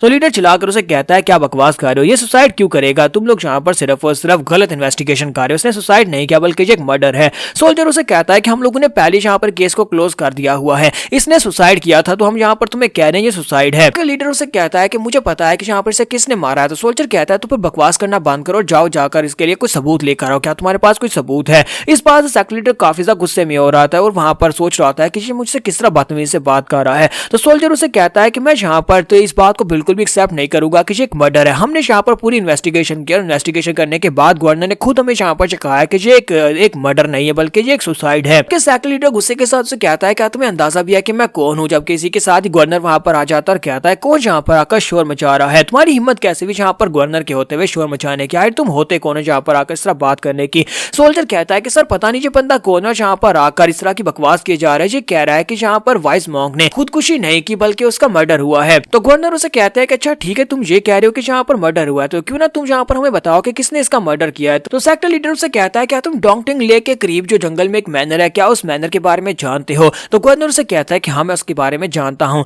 तो सेक्टर लीडर उसे कहता है कि उस मैनर का जो मास्टर है उसी ने इसको मारा है। और सुनने के बाद गवर्नर को एक झटका लगता है, जाके बाकी के सभी सोल्जर्स वहां पर अपना सर लटकाकर खड़े हो जाते हैं। वो सभी लोग यहाँ पर यही सोच रहे थे कि ये पागल तो नहीं हो गया, ये यहाँ पर उस मैनर के मास्टर के बारे में किस तरह की बातें कर रहा है। तो वो कहता है कि तुम सभी लोग यहाँ पर इसको इन्वेस्टिगेट नहीं करना चाहते, तुम लोग यहाँ पर सच्चाई को नहीं निकालना चाहते। हायर ऐसी क्या बात है, अगर तुम लोग यहाँ पर इसको इन्वेस्टिगेट नहीं करोगे तो मैं हायर अथॉरिटी से जाकर इस बात की शिकायत करूंगा। मैं इंपीरियल फैमिली वालों को लेकर आऊंगा और उन्हें कहूंगा कि यहाँ पर उस मैनर के मास्टर को जाकर गिरफ्तार करें। हमारा जो गवर्नर होता है वो उसकी बात सुनने के बाद आगे बढ़ता है और उसे कहता है कि मैंने यहाँ पर तुम्हारी सारी बातें सुन ली जो भी तुमने कहा और तुम्हारी बातें काफी ज्यादा इंटरेस्टिंग है, लेकिन मेरी बात को ध्यान से सुनो। और तुम वाकई में यहाँ पर पीसफुली जिंदा रहना चाहते हो तो फिर मुझे लगता है कि तुम्हें उस मैनर से दूर रहना होगा। जितना ज्यादा उस मैनर से दूर होगा उतना ज्यादा तुम्हारे लिए ज्यादा अच्छा रहेगा। और वैसे भी तुम्हारे जैसे लोगों की औकात ही क्या है उस मैनर के मास्टर के सामने। वो मैनर का मास्टर चाहे तो एक चुटकी में तुम्हें गायब कर सकता है। ये मैं सिर्फ और सिर्फ तुम्हारी भलाई के लिए कह रहा हूँ। और अगली बार अगर तुम्हें यहाँ पर मेरी बात की समझ आ गया तो कभी भी उस मैनर के करीब भी मत जाना, क्योंकि अगर तुम उस मैनर के करीब जाओगे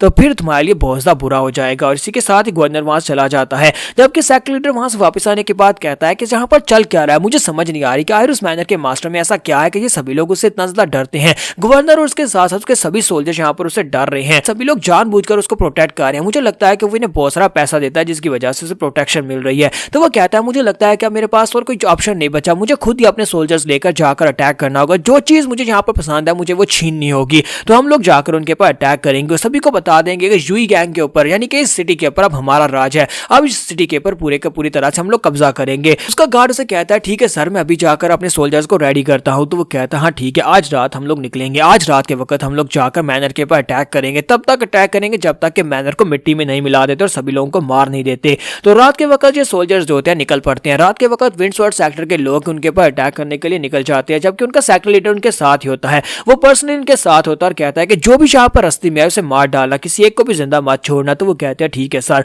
और इसी के साथ ही वो लोग जंप करते हुए जैसे वहां पर उसकी छत के ऊपर चढ़ते हैं ताकि अंदर जा सके, जैसे वो लोग दीवार के ऊपर चढ़ते हैं इसी के साथ उनमें से एक सोल्जर के सर के ऊपर एक पत्थर लगता है और कहा जाता है कि मैंने कहा था ना कि ये लोग यहाँ पर जरूर आएंगे। और जब उसे पत्थर लगता है तो वो लोग सामने की तरफ देखते हैं और कहते हैं कि अब यहाँ पर पत्थर किसने मारा होगा। सेक्टर लीडर कहता है कि अब तुम कौन हो। तो वहां पर उनके सामने ग्रैंडपा खड़े होते हैं। ग्रैंडपा ने अपने चेहरे के ऊपर वही मास्क लगाया होता है। तो वो उनके सामने खड़े होते हैं और वो सभी लोग कहते हैं कि बुड्ढे घुसट तुम कौन हो। तो वो उनसे कहता है कि ये तो मुझे तुमसे पूछना चाहिए कि तुम लोग आधी रात के वक्त यहाँ पर हमारे मैनर के अंदर आकर घुस रहे हो। तुम्हें इतनी रात के वक्त किसी के घर में चोरी छुपे से नहीं घुसना चाहिए, क्योंकि अगर तुम ऐसा करोगे तो फिर तो यहाँ पर मेरे जैसा जेंटलमैन स्वॉर्डमैन यहाँ पर आएगा ही तुम्हें रोकने के लिए। साथ ही सेक्टर लीडर अपने साथियों से कहता है कि जल्दी से आगे बढ़ो, इसको मार डालो। तो वो कहते हैं कि मुझे लगता है कि अब यहाँ पर तुम्हें सबक सिखाना पड़ेगा। और ग्रैंडपा अपनी तलवार लेकर उनके ऊपर अटैक करने के लिए रेडी हो जाते हैं। वो उनसे कहता है कि यहाँ पर तुम्हें दिखाता हूँ कि जेंटलमैन स्वॉर्ड्समैन किस तरह से इस शहर के लोगों की रक्षा करता है। जबकि वो सोल्जर्स जो होते हैं उसे कहते हैं कि बुड्ढे घुसट कहीं के, लगता है कि तुम पागल हो गए हो। हमने यहाँ पर बच्चों की उस कहानी के बारे में सुना है जहाँ पर जेंटलमैन स्वॉर्ड्समैन मास्क पहनकर लोगों की रक्षा करता है, लेकिन असल में ये सिर्फ और सिर्फ एक कहानी है।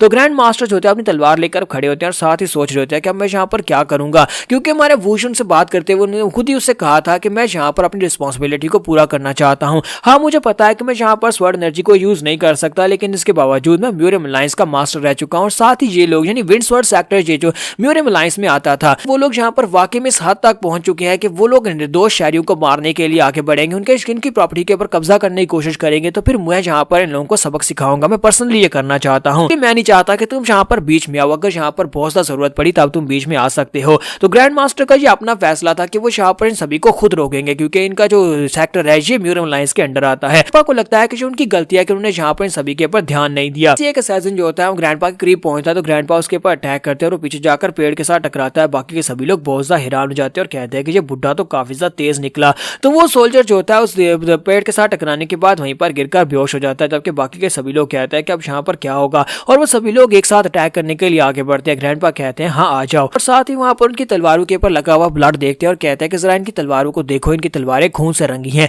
ऐसे लगता है जैसे जिन लोगों ने ये काम पहले भी बहुत बार किया होगा, और मैंने यहाँ पर अपनी आंखें बंद की हुई थी। मैं म्यूरियम का लीडर था, तो मुझे लगा कि मैं यहाँ पर एक हायर पोस्ट के ऊपर हूँ, मुझे इनके ऊपर ज्यादा नजर रखने की जरूरत नहीं है। लेकिन अब मुझे लगता है कि मैंने इन्हें कुछ ज्यादा ही फ्री हैंड दे दिया था, जिसकी वजह से सभी लोग यहाँ पर मेरे नीचे बैठकर क्राइम करते रहे और मुझे पता भी नहीं चला। हमेशा से यही मानता था कि मैं राइटियस सेक्टर यानी म्यूरियम लाइस जो कि राइटियस है, इसके जितने भी सेक्टर्स हैं वो सारे के सारे राइटियस हैं और हमेशा अच्छे काम करते हैं। लेकिन असल में इनमें कुछ ऐसे लोग भी होते हैं जो कि दूसरों की प्रॉपर्टी के ऊपर कब्जा करना चाहते हैं और रात के वक्त आकर उनको मारने की कोशिश करते हैं। तो इनको सबक सिखाना ये मेरी जिम्मेदारी है। और इसी के साथ ग्रैंडपा अटैक करने के लिए आगे बढ़ जाते हैं। ग्रैंडपा उनके ऊपर अटैक करने के लिए आगे बढ़े होते हैं, तो सेक्टर लीडर अपने लोगों से कहता है कि इस बुढ़े आदमी की सिर्फ एक ही बाजू है, मैं चाहता हूं कि इसके बाजू के ऊपर फोकस करो, इसका बाजू काट दो। तो सोल्जर्स कहते हैं हाँ क्यों नहीं सर, और वो लोग भी इसके ऊपर अटैक करने के लिए आगे बढ़ते हैं। लेकिन ग्रैंडपा उन सभी आम सोल्जर्स के ऊपर भारी पड़े होते हैं, क्योंकि उनका एक्सपीरियंस काफी ज्यादा है। हालांकि उनके पास वर्ड एनर्जी नहीं है, लेकिन इसके बावजूद उनका एक्सपीरियंस काफी ज्यादा अच्छा है। सेक्टर लीडर भी इस बात से काफी हैरान हो रहा था। वो दूर खड़ा देखकर इसको एनालाइज कर रहा था और कहता है कि ये बुढ़ा आदमी काफी ज्यादा स्पेशल लगता है कि इसने बहुत सारी फाइट्स की हैं, जिसकी वजह से इसका एक्सपीरियंस काफी ज्यादा है। इसके साथ ही सेक्टर लीडर उसके पीछे पहुंच जाता है, स्नीक अटैक करते हुए उसके ऊपर कट लगाता है और कहता है कि बुढ़े घूसट कहेंगे, तुम्हारे मरने का वक्त हो चुका है, तुम्हारी आधी टांगे तो कब्र में, चलो जल्दी से मर जाओ। वो स्ट्राइक लगाकर ग्रैंडपा को बहुत ही बुरी तरह से जख्मी कर देता है। जहां पर हम लोग अपनी एपिसोड 46 का एंड करेंगे और नेक्स्ट एपिसोड में देखेंगे क्या ग्रैंडपा यहाँ पर अकेले विंड्सवर्थ सेक्टर के सेक्टर मास्टर को हरा पाएंगे या नहीं।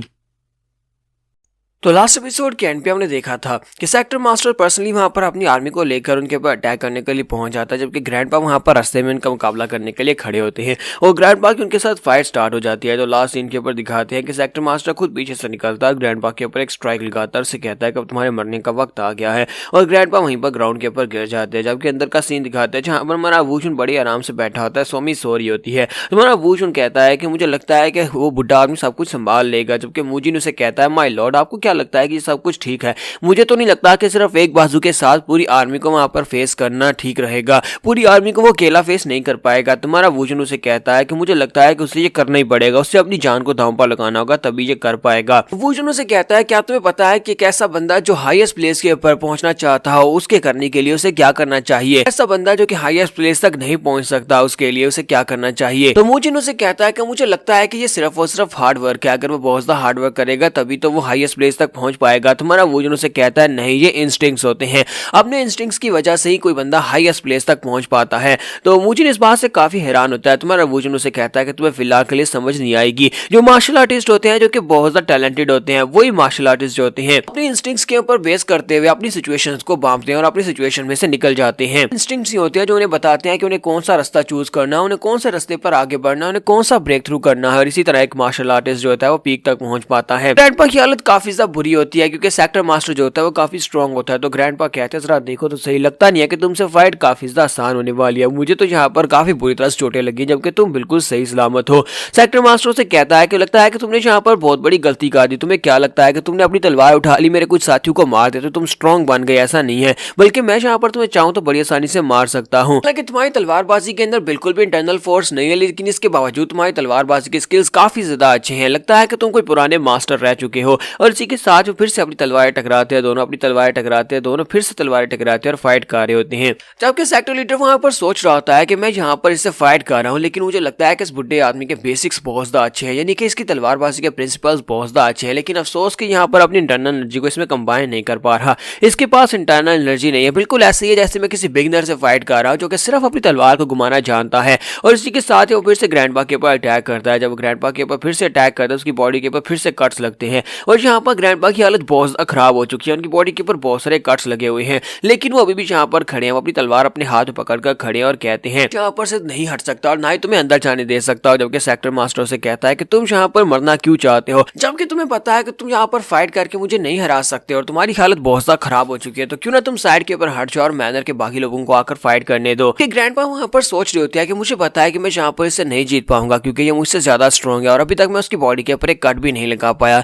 जब मैं एक स्वर्ड एम्परर था उस वक्त मेरी बॉडी के अंदर बहुत सारी इंटरनल एनर्जी थी और मैं मार्शल आर्ट्स को यूज कर सकता था। उस वक्त का गैप और जहाँ पर बिना कल्टीवेशन के मेरे पास जो गैप है वो बहुत ज्यादा बड़ा है। अब मुझे यहाँ पर समझ आ रही है कि मैं सिर्फ और सिर्फ नाम का ही स्वर्ड एम्परर था, इसके अलावा कुछ भी नहीं। ग्रैंडपा कहते हैं लेकिन क्या मैं यहाँ पर इस एम्बैरेसमेंट की फीलिंग से निकल सकता हूँ? मुझे यहाँ पर बहुत ज्यादा शर्मिंदगी हो रही है, लेकिन क्या मैं शर्मिंदगी की फीलिंग से निकलकर अपने ओपोनेंट को हरा सकता हूँ? बचपन में जब मैं छोटा था उस वक्त मेरे सामने अगर टफ ओपोनेंट आ जाता था तो मैं वहां पर से भागता नहीं और ना ही जहां पर बुरी तरह जख्मी होने के बाद हार मानने की कोशिश करता था, बल्कि मेरा यही कोशिश होती थी कि मैं यहाँ पर स्ट्रॉन्गेस्ट एनिमल को हरा दूं। मेरे सामने जो भी दुश्मन आए मैं उसको हरा कर ही सांस लूं, चाहे मेरी जान ही क्यों ना उसमें चली जाए। वो एक अजीब ही फीलिंग थी। वो अजीब फीलिंग ये थी कि मैं उस वक्त बहुत ज्यादा जवान था और मुझे लगता था कि अगर ओपोनेंट को हरा दिया तभी मेरी जीत होगी। उस वक्त मुझे हर एक ओपोनेंट को हराना था और इसी के साथ उन्हें फिर से वही फीलिंग आती है और कहते हैं कि मुझे फिर से वही फीलिंग आ रही है जैसे कि मुझे पता है कि मेरे सामने का ओपोनेंट बहुत ज्यादा स्ट्रॉन्ग है और मुझे यहाँ पर इसको हराने के लिए कुछ भी करना पड़ेगा, जहाँ तक कि अपनी जान भी देनी पड़े तो कोई बात नहीं,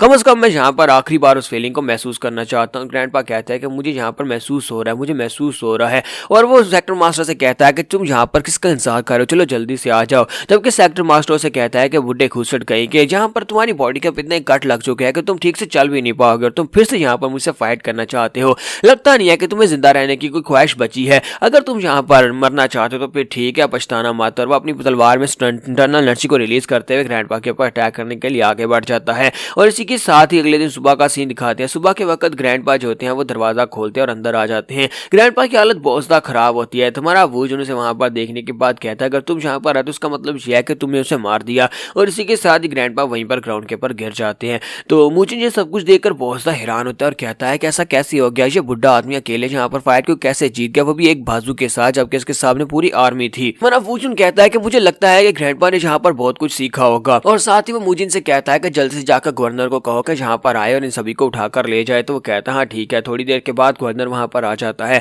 गवर्नर वहां पर आने के बाद अपने सोल्जर से कहता है कि सभी लोग जल्दी से सभी लोगों को गिरफ्तार कर लो, इनमें से कोई भी यहाँ पर से भाग कर ना जाने पाए। इन लोगों की हिम्मत कैसे भी किसी के मैनर के ऊपर आकर अटैक करने की। वो सभी लोग जाकर उनको बंदी बना लेते हैं। उन सभी को पकड़ कर लेकर जा रहे होते हैं तो गली में लोग बातें कर रहे होते हैं। वो कहते हैं कि हम लोगों ने सुना है कि ये लोग जो थे ये नया सेक्टर था विंड्सवर्ड सेक्टर के नाम से, जहाँ पर आकर यूजैंग में ये लोग मुश्किल क्रिएट कर रहे थे और रात के वक्त इन लोगों ने एक मैनर के ऊपर अटैक करके उसके लोगों को मारने की कोशिश की। इसी वजह से इन लोगों को यहाँ पर बंदी बनाया गया है। ज्यादातर लोग तो इनकी वजह से काफी ज्यादा खुश होते हैं क्योंकि इनके यहाँ पर आने की वजह से हालात काफी खराब हो गए थे। के वक्त जब सोमी उठती है तो वो ग्रैंडपा से कहती है ग्रैंडपा ये क्या, आपको इतनी चोटें क्यों लगी हुई हैं, आपने किससे फाइट किया? तो ग्रैंडपा से कहते हैं नहीं बेटा मैंने किसी से फाइट नहीं की। क्या तुम्हें मुझे देखकर लगता है कि मेरे जैसा बुढ़ा आदमी किसी से फाइट कर सकता है? तो मैं गुस्से के साथ से कहते हैं कि तुम झूठ बोल रहे हो, मुझे पता है कि तुम फाइटिंग कर रहे थे। तुम किससे फाइटिंग कर रहे थे? तुम्हें पता है कि फाइटिंग बहुत ज्यादा बुरी है। मेरे डैड ने मुझसे कहा था कि फाइटिंग नहीं करनी चाहिए, मेरे डैड कभी फाइट नहीं करते। और ये बात सुनने के बाद वो तीनों ही बहुत सा हैरान होते हैं। फिर साय सोमी भागती हुई अपने डैड के पास आती है और उसे कहती है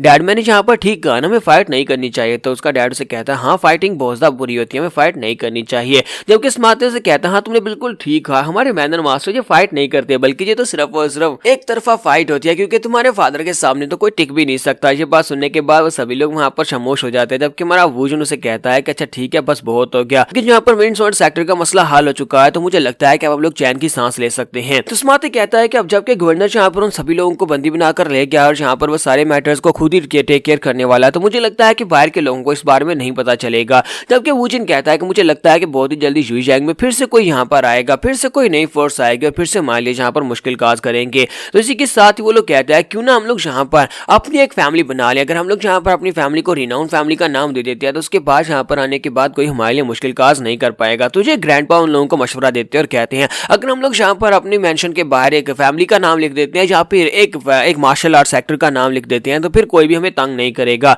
ज्यादातर लोग जो होते हैं वो इस तरह की फैमिलीज और इस तरह के सेक्टर से दूर रहते हैं क्योंकि उन्हें पता है कि ये एक पावरफुल फोर्स है। इसके साथ ही नेक्स्ट सीन में डीमन कर्ल के सेक्टर के लीडर का दिखाया जाता है। उसके पास एक सोल्जर रिपोर्ट लेकर आता है और उसे सब कुछ बताता है कि वहां पर क्या हुआ। वहां पर एक मास्क पहने हुए बंदे जो अपने आप को जुनशान जेंटलमैन स्वॉर्डमैन कहता है, उसने वहां पर विंड्सवर्ड सेक्टर के सभी लोगों को हरा दिया। ये बात सुनने के बाद वो काफी ज्यादा हैरान होता है और कहता है क्या तुम्हें वाकई में लगता है कि ऐसा कोई मास्टर होता है? मैंने सुना है कि ये बच्चों की कहानियों में होता है, वहां पर बच्चों का जो प्ले है उसमें इस तरह का करैक्टर है। उसका सोल्जर उसे कहता है कि सर मुझे लगता है कि वहां पर कुछ बहुत ही अजीब हो रहा है। उस मैनर का जो मास्टर है वो भी काफी ज्यादा अजीब है, उसका नाम डैन वू यून है और वो काफी ज्यादा सस्पिशियस है। तो ये बात सुनने के बाद वो डीमन कल्ट का लीडर हंसना शुरू कर देता है और कहता है हाँ तुमने कहा कि वो बंदा काफी ज्यादा अजीब है और साथ ही वहां पर मास्क पहने हुए एक बुढ़ा आदमी है वो भी काफी ज्यादा अजीब है, तो क्यों ना मैं खुद वहां पर जाकर देखूं। तो ठीक है फिर मैं वहां पर जाऊंगा, जाकर देख कर आऊंगा कि आखिर वहां वहाँ पर हुआ क्या है। काफी ज्यादा बोर हो रहा हूँ, तो अपनी बोरियत को दूर करने के लिए वहीं पर जाकर चेक करता हूँ कि यार वो कितने ज्यादा सस्पिशियस हैं। तो यहाँ पर हम लोग अपने एपिसोड 47 का एंड करेंगे। एपिसोड की एक्सप्लेनेशन अच्छी लगी हो तो वीडियो को लाइक करना मत भूलिएगा। Thank you. तो लास्ट एपिसोड के एंड पे हमने देखा था ये ग्रैंडपा जो होते हैं वहां पर विंड्सवर्थ सेक्टर के लोगों को हरा देते हैं और उनको हराने के बाद उनको पुलिस वाले पकड़ कर ले जाते हैं। लेकिन इसी के साथ जब ग्रैंडपा वहां पर होश में आता है तो वो लोग एक फैमिली का नाम रखने के बारे में बात कर रहे होते हैं। इस एपिसोड की शुरुआत में उन्हें यहाँ पर यही कह रहा होता है कि स्मार्टी और मुजिन दोनों यहाँ पर ये कह रहे होते हैं कि हमें यहाँ पर अपनी एक फैमिली ऑर्गेनाइज करनी चाहिए। अगर हम लोग अपने मैंशन के बाहर एक फैमिली का नाम लिख देते हैं तो उसके बाद कोई भी यहाँ पर हमें तंग नहीं करेगा। जबकि हमारा मुजिन उन लोगों से कहता है कि मुझे लगता है अगर हम लोग यहाँ पर अपनी एक फैमिली बना लेते हैं तो फिर हम लोग शांति के साथ नहीं रह पाएंगे, बल्कि जहाँ पर ऐसे हादसे और ज्यादा बढ़ जाएंगे। जो लोग जहाँ पर हमें इस्तेमाल करना चाहते हैं वो लोग जहाँ पर और भी तेजी के साथ बढ़ना शुरू करेंगे, जहाँ पर रोजाना आ जाया करेंगे। फादर उसे कहते हैं तो फिर बताओ कि तुम यहाँ पर क्या कहना चाहते हो। तो हमारा वोजन कहता है कि मैं बस यही कहना चाहता हूँ कि हम लोग जिस तरह से रह रहे हैं उसी तरह रहना चाहिए। हमें यहाँ पर ना तो कोई सेक्टर बनाना है ना कोई फैमिली का साइन बोर्ड बाहर लगाना है और दोबारा इस टॉपिक के ऊपर बात नहीं होगी। जबकि ग्रैंडपा सोच रहे होते हैं कि ये किस किस्म का बंदा है जो यहाँ पर अपनी एक मार्शल आर्ट्स की फैमिली बनाने के बारे में बिल्कुल भी राजीमंद नहीं है। हम लोग यहाँ पर एक फैमिली एस्टेब्लिश करेंगे तो फिर यहाँ पर हमारे लिए ज्यादा बेहतर रहेगा। लेकिन अगर यहाँ पर साइन बोर्ड नहीं लगवाना चाहता तो मुझे लगता है कि मुझे यहाँ पर सोमी को लीड करना चाहिए, मुझे एक मार्शल आर्टिस्ट बनाना चाहिए, क्योंकि सोमी की आंखों में वो चमक दिखाई देती है कि सोमी इससे हर एक बात मनवा सकती है। और इसी के साथ ही नेक्स्ट सीन जो होता है ग्रैंडपा का दिखाया जाता है। ग्रैंडपा जो होते हैं वो सोमी को बता रहे होते हैं, वो उसे हिस्ट्री के बारे में बता रहे होते हैं कि हमारे यहाँ की म्यूरम के लाइन्स की जो हिस्ट्री है वो बहुत ज्यादा लंबी है। सोमी कहती है कितनी ज्यादा लंबी है, तो ग्रैंडपा उसे कहते हैं कि 10,000 साल से भी ज्यादा लंबी है। सोमी कहती है जी तो बहुत अच्छी बात है, फिर मुझे यहाँ पर बताएं यहाँ पर आपको क्या कुछ पता है। तो ग्रैंडपा उसे कहते हैं कि मुझे यहाँ पर हिस्ट्री के बारे में काफी कुछ पता है। ये जो मार्शल अलायंस है ये तकरीबन 1000 साल पहले से शुरू हुई थी, जहाँ पर एक मार्शल गार्ड अपीयर हुआ था। कहा जाता है कि उस वक्त दुनिया में एक बहुत ही पावरफुल मार्शल गार्ड था। उस वक्त धारमा के 3 स्काइज भी थे जिन्हें 3 ह्यूमंस भी कहा जाता है। शाओलिन के मास्टर थे, वुडैंग सेक्टर के मास्टर थे और साथ ही मन कल्ट के एक बहुत ही पावरफुल मास्टर थे। और इनके अलावा एक और एंटिटी जिसे सबसे ज्यादा पावरफुल कहा जाता है उसे मार्शल गार्ड कहा जाता था। ये बात सुनने के बाद सोमी कहती है ये 3 ह्यूमंस और साथ में मार्शल गार्ड आकर इनके बारे में मुझे आपको अब कुछ और बता सकते हैं। के साथ ही ग्रैंडपा से कहता है कि 3 ह्यूमंस जो थे वो 3 पावरफुल इंसान थे, वो यहाँ का 3 सेक्टर्स के लीडर थे और बहुत ज्यादा पावरफुल थे। वो इस लेवल तक पहुंच चुके थे कि उन्हें यहाँ पर इमोर्टल्स कहा जाने लगा। इसी वजह से उन्हें यहाँ पर टाइटल दिया गया, उन्हें 3 ह्यूमंस का टाइटल दिया गया। तो सोमी कहती है कि आप यहाँ पर कह रहे हो कि तीनों ह्यूमंस जो थे उन्हें इमोर्टल का टाइटल दिया गया था और साथ में उन्हें ह्यूमंस कहा जाता था। अगर आप यहाँ पर उनकी बात कर रहे हैं तो फिर अगर हम लोग यहाँ पर मार्शल गार्ड की बात करें वो कितना ज्यादा स्ट्रॉन्गेस्ट होगा। ग्रैंडपा उसे कहता है कि मार्शल गार्ड एक ऐसा इंसान था, उसे मार्शल गार्ड का टाइटल इसी वजह से दिया गया था क्योंकि उसकी मार्शल आर्ट्स की प्रोग्रेस बाकी सभी लोगों से बहुत ज्यादा थी, कोई भी उस तक नहीं पहुंच सकता था। इसी वजह से वो सबसे ज्यादा स्ट्रॉन्गेस्ट था और वो एक लेजेंडरी कैरेक्टर था, कोई उसको अभी भी सरपास नहीं कर सकता। सोमी कहती है तो बहुत ही कमाल की बात है। तो ग्रैंडपा उसे कहते हैं कि जब वो अपनी तलवार को घुमाता था वो यहाँ तक के पहाड़ों को भी 2 हिस्सों में काट सकता था, वो ह्यूमंस को भी 2 हिस्सों में कट कर सकता था। वो इतना ज्यादा पावरफुल था, उसके पाँव के एक धमक के साथ पूरे के पूरे पहाड़ जो थे वो रेजा रेजा हो जाया करते थे, वो बहुत ज्यादा पावरफुल था। तो सोमी जो होती है उनकी बातें सुनने के बाद कह रही होती है ये बहुत ज्यादा इनक्रेडिबल है, क्या वाकई में इस दुनिया में इस तरह का कोई भी इंसान एग्जिस्ट करता था, यानी कितना पावरफुल इंसान भी हुआ करता था। ग्रैंडपा उसे कहता है कि हाँ वो यहाँ पर एग्जिस्ट किया करता था, काश मैं यहाँ पर उसकी जनरेशन में होता, काश मैं 1000 साल पहले पैदा हुआ होता तो मैं यहाँ पर उसका डिसाइपल बन जाता, अगर वो मुझे अपना डिसाइपल बनाता तो। इसी के साथ ही वुजन बीच में बोल पड़ता है और उसे कहता है कि मैं यहाँ पर किसी को भी अपना डिसाइपल नहीं बनाने वाला, इसलिए प्लीज इस तरह की बातें करना बंद करो कि तुम उसके डिसाइपल बन सकते हो। तो ग्रैंडपा बात सुनने के बाद हैरान होते हैं और साथ उसे कहते हैं मैंने यहाँ पर तुम्हारे बारे में तो कोई बात ही नहीं की, मैं यहाँ पर तुम्हारा डिसाइपल क्यों बनूंगा, मैं तो मार्शल गार्ड की बात कर रहा था। तुम्हारा वुजन उसे कहता है अगर मैं यहाँ पर तुम्हें अपना डिसाइपल नहीं बनाना चाहता इसका मतलब यह है कि मार्शल गार्ड भी तुम्हें अपना डिसाइपल नहीं बनाना चाहेगा क्योंकि तुम बहुत ज्यादा कमजोर हो। ग्रैंडपा उसे कहते हैं लेकिन तुम्हें इस बारे में कैसे पता है कि मार्शल गार्ड मुझे अपना डिसाइपल नहीं बनाता। वुजन उसे कहता है कि मुझे सब कुछ पता है। फिर साथ ही सोमी कहती है कि ग्रैंडफादर मुझे लगता है कि आपको यहाँ पर फादर से बहस नहीं करनी चाहिए। फिर साथ ही वो कहती है अगर ये वाकई में सच है, अगर ये वाकई में सच है तो इसका मतलब यह है कि इस वक्त आपकी इस म्यूजियम में 1000 साल से लेकर अभी तक कोई भी इतना पावरफुल इंसान नहीं हो जो कि मार्शल गार्ड से ज्यादा पावरफुल हो सके। ग्रैंडपा उसे कहते हैं हाँ ये बात वाकई में सच है कि तब से लेकर अभी तक हमारे पास कोई भी इतना पावरफुल इंसान नहीं जिसे मार्शल गार्ड का टाइटल दिया जा सके। तो हमारा वुजन फिर से बीच में बोल पड़ता और कहता है कि तुम गलत हो। ग्रैंडपा कहता है कि तुम बार बार यहाँ पर बीच में क्यों अटक रहे हो, तुम बार बार यहाँ पर आकर बीच में मैं क्यों डिस्टर्ब कर रहे हो, मुझे यहाँ पर कहानी सुनाने दो। तुम्हारा वुजन उसे कहता है कि तुम यहाँ पर गलत कह रहे हो, तुम यहाँ पर ये कह रहे हो कि मार्शल गार्ड जो था वो सबसे ज्यादा पावरफुल इंसान था, लेकिन असल में मार्शल गार्ड सबसे ज्यादा पावरफुल और सबसे बेस्ट नहीं था।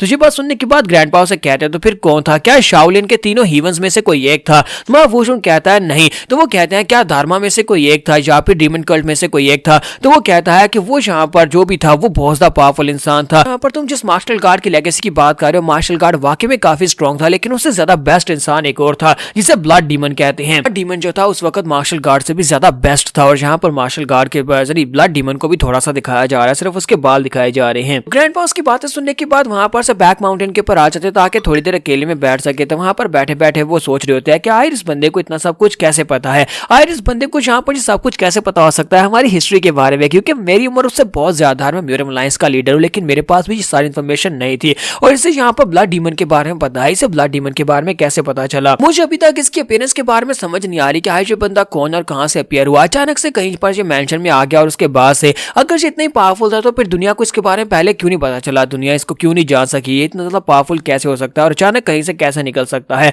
तो ग्रैंडपा वहां पर आगे की तरफ चलना स्टार्ट करते और कहते हैं मुझे लगता है कि मुझे यहाँ पर और ज्यादा रुकना पड़ेगा, जितना ज्यादा मैं यहाँ पर रुकूंगा उतना ज्यादा मैं इस बंदे को पहचान सकता हूँ। तो जब वो चलते हुए आगे बढ़ रहे होते तो उन्हें वहां पर 3 कब्रें दिखाई देती हैं। तो वो कहते हैं कि यहाँ पर इस माउंटेन के ऊपर 3 कब्रें किसने बना दी, ये बड़ी हैरानी की बात है, पहले कभी इस माउंटेन के ऊपर नहीं आया, मुझे नहीं पता था कि यहाँ पर 3 कब्रें भी हैं। वो आगे बढ़ते हैं और जाकर उन कब्रों के ऊपर जो तख्तियां लगी होती है उनको पढ़ते हैं। तो वहां पर टाई गोंगजिन, शोन मोगवैन और नैम यूरी उनके नाम लिखे होते हैं। तो इस बात से वो बहुत हैरान हो जाते हैं और भागते हुए आगे बढ़ते हैं और कहते हैं ऐसा कैसे हो सकता है, इसमें कोई गलती नहीं है। यहाँ पर जो 3 नाम लिखे हुए हैं तीनों स्काइज के हैं, यानी ये तीनों ही नाम तीनों हीवंस के हैं जो कि उस आइलैंड के ऊपर थे, जिनकी डेड बॉडीज वहां पर आइलैंड के ऊपर पड़ी हुई थी, जिनको रिट्रीव करने के लिए हम लोग वहां पर गए थे। हमें तो लगा था कि डिमोनिक कल्ट के वो लोग जिन लोगों ने अटैक किया था वो लोग इन तीनों की डेड बॉडीज को उठाकर ले गए और हमें यहाँ पर बहुत बड़ा नुकसान हुआ, लेकिन ऐसा कैसे हो सकता है कि ये यहाँ पर है, यहाँ पर इनकी कब्रें बनी हुई हैं। इसी के साथ ही ग्रैंडपा को एक झटका लगता है। ग्रैंडपा जल्दी से भागते हुए वापस आ जाते हैं। वापस आने के बाद हमारे वुशुन से कहते हैं मुझे जल्दी से बताओ क्या तुम मार्शल गार्ड के कोई डिसेंडेंट हो या फिर मार्शल गार्ड ने तुम्हें अपनी लेगेसी की पावर दी है। तो वुशुन और बाकी सभी लोग उसकी बात सुनने के बाद हैरान हो जाए कि अचानक से इनको क्या हो गया।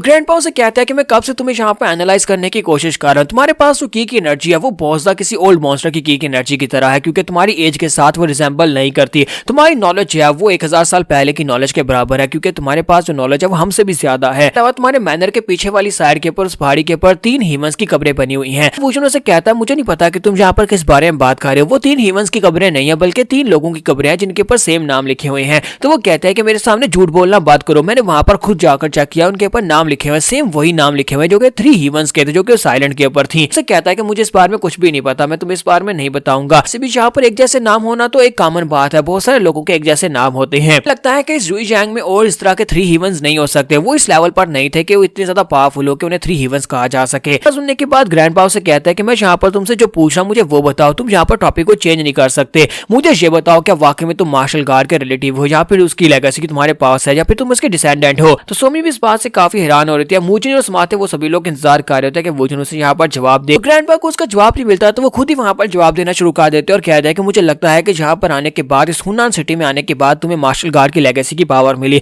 जिसकी वजह से तुम्हें ब्लड डीमन के बारे में पता है, क्योंकि ब्लड डीमन के बारे में बहुत ही कम लोग जानते हैं। इसी वजह से तुम यहाँ पर उन तीनों हीवंस की डेड बॉडीज को उठाकर यहाँ पर आइलैंड के ऊपर लेकर और रिस्पेक्टफुली उन लोगों को यहाँ पर आकर दफना दिया, क्योंकि अगर कोई और उनको लेकर जाता तो वो उनके पास से उनकी पावर्स को लेने की कोशिश करता, उन मरी हुई डेड बॉडीज के ऊपर भी एक्सपेरिमेंट करता। वुशुन उसकी सारी बातें सुनने के बाद बिल्कुल खामोश होता है, फिर जात ही वहां पर जोर जोर से हंसना शुरू कर देता है। तो यहाँ पर हम लोग अपनी एपिसोड 48 का एंड करेंगे। नेक्स्ट एपिसोड में देखेंगे हमारा वुशुन यहाँ पर हंस क्यों रहा है। तो एपिसोड की एक्सप्लेनेशन अच्छी लगी हो तो कमेंट करके जरूर बताइएगा, वीडियो को लाइक करना मत भूलिएगा। Thank you.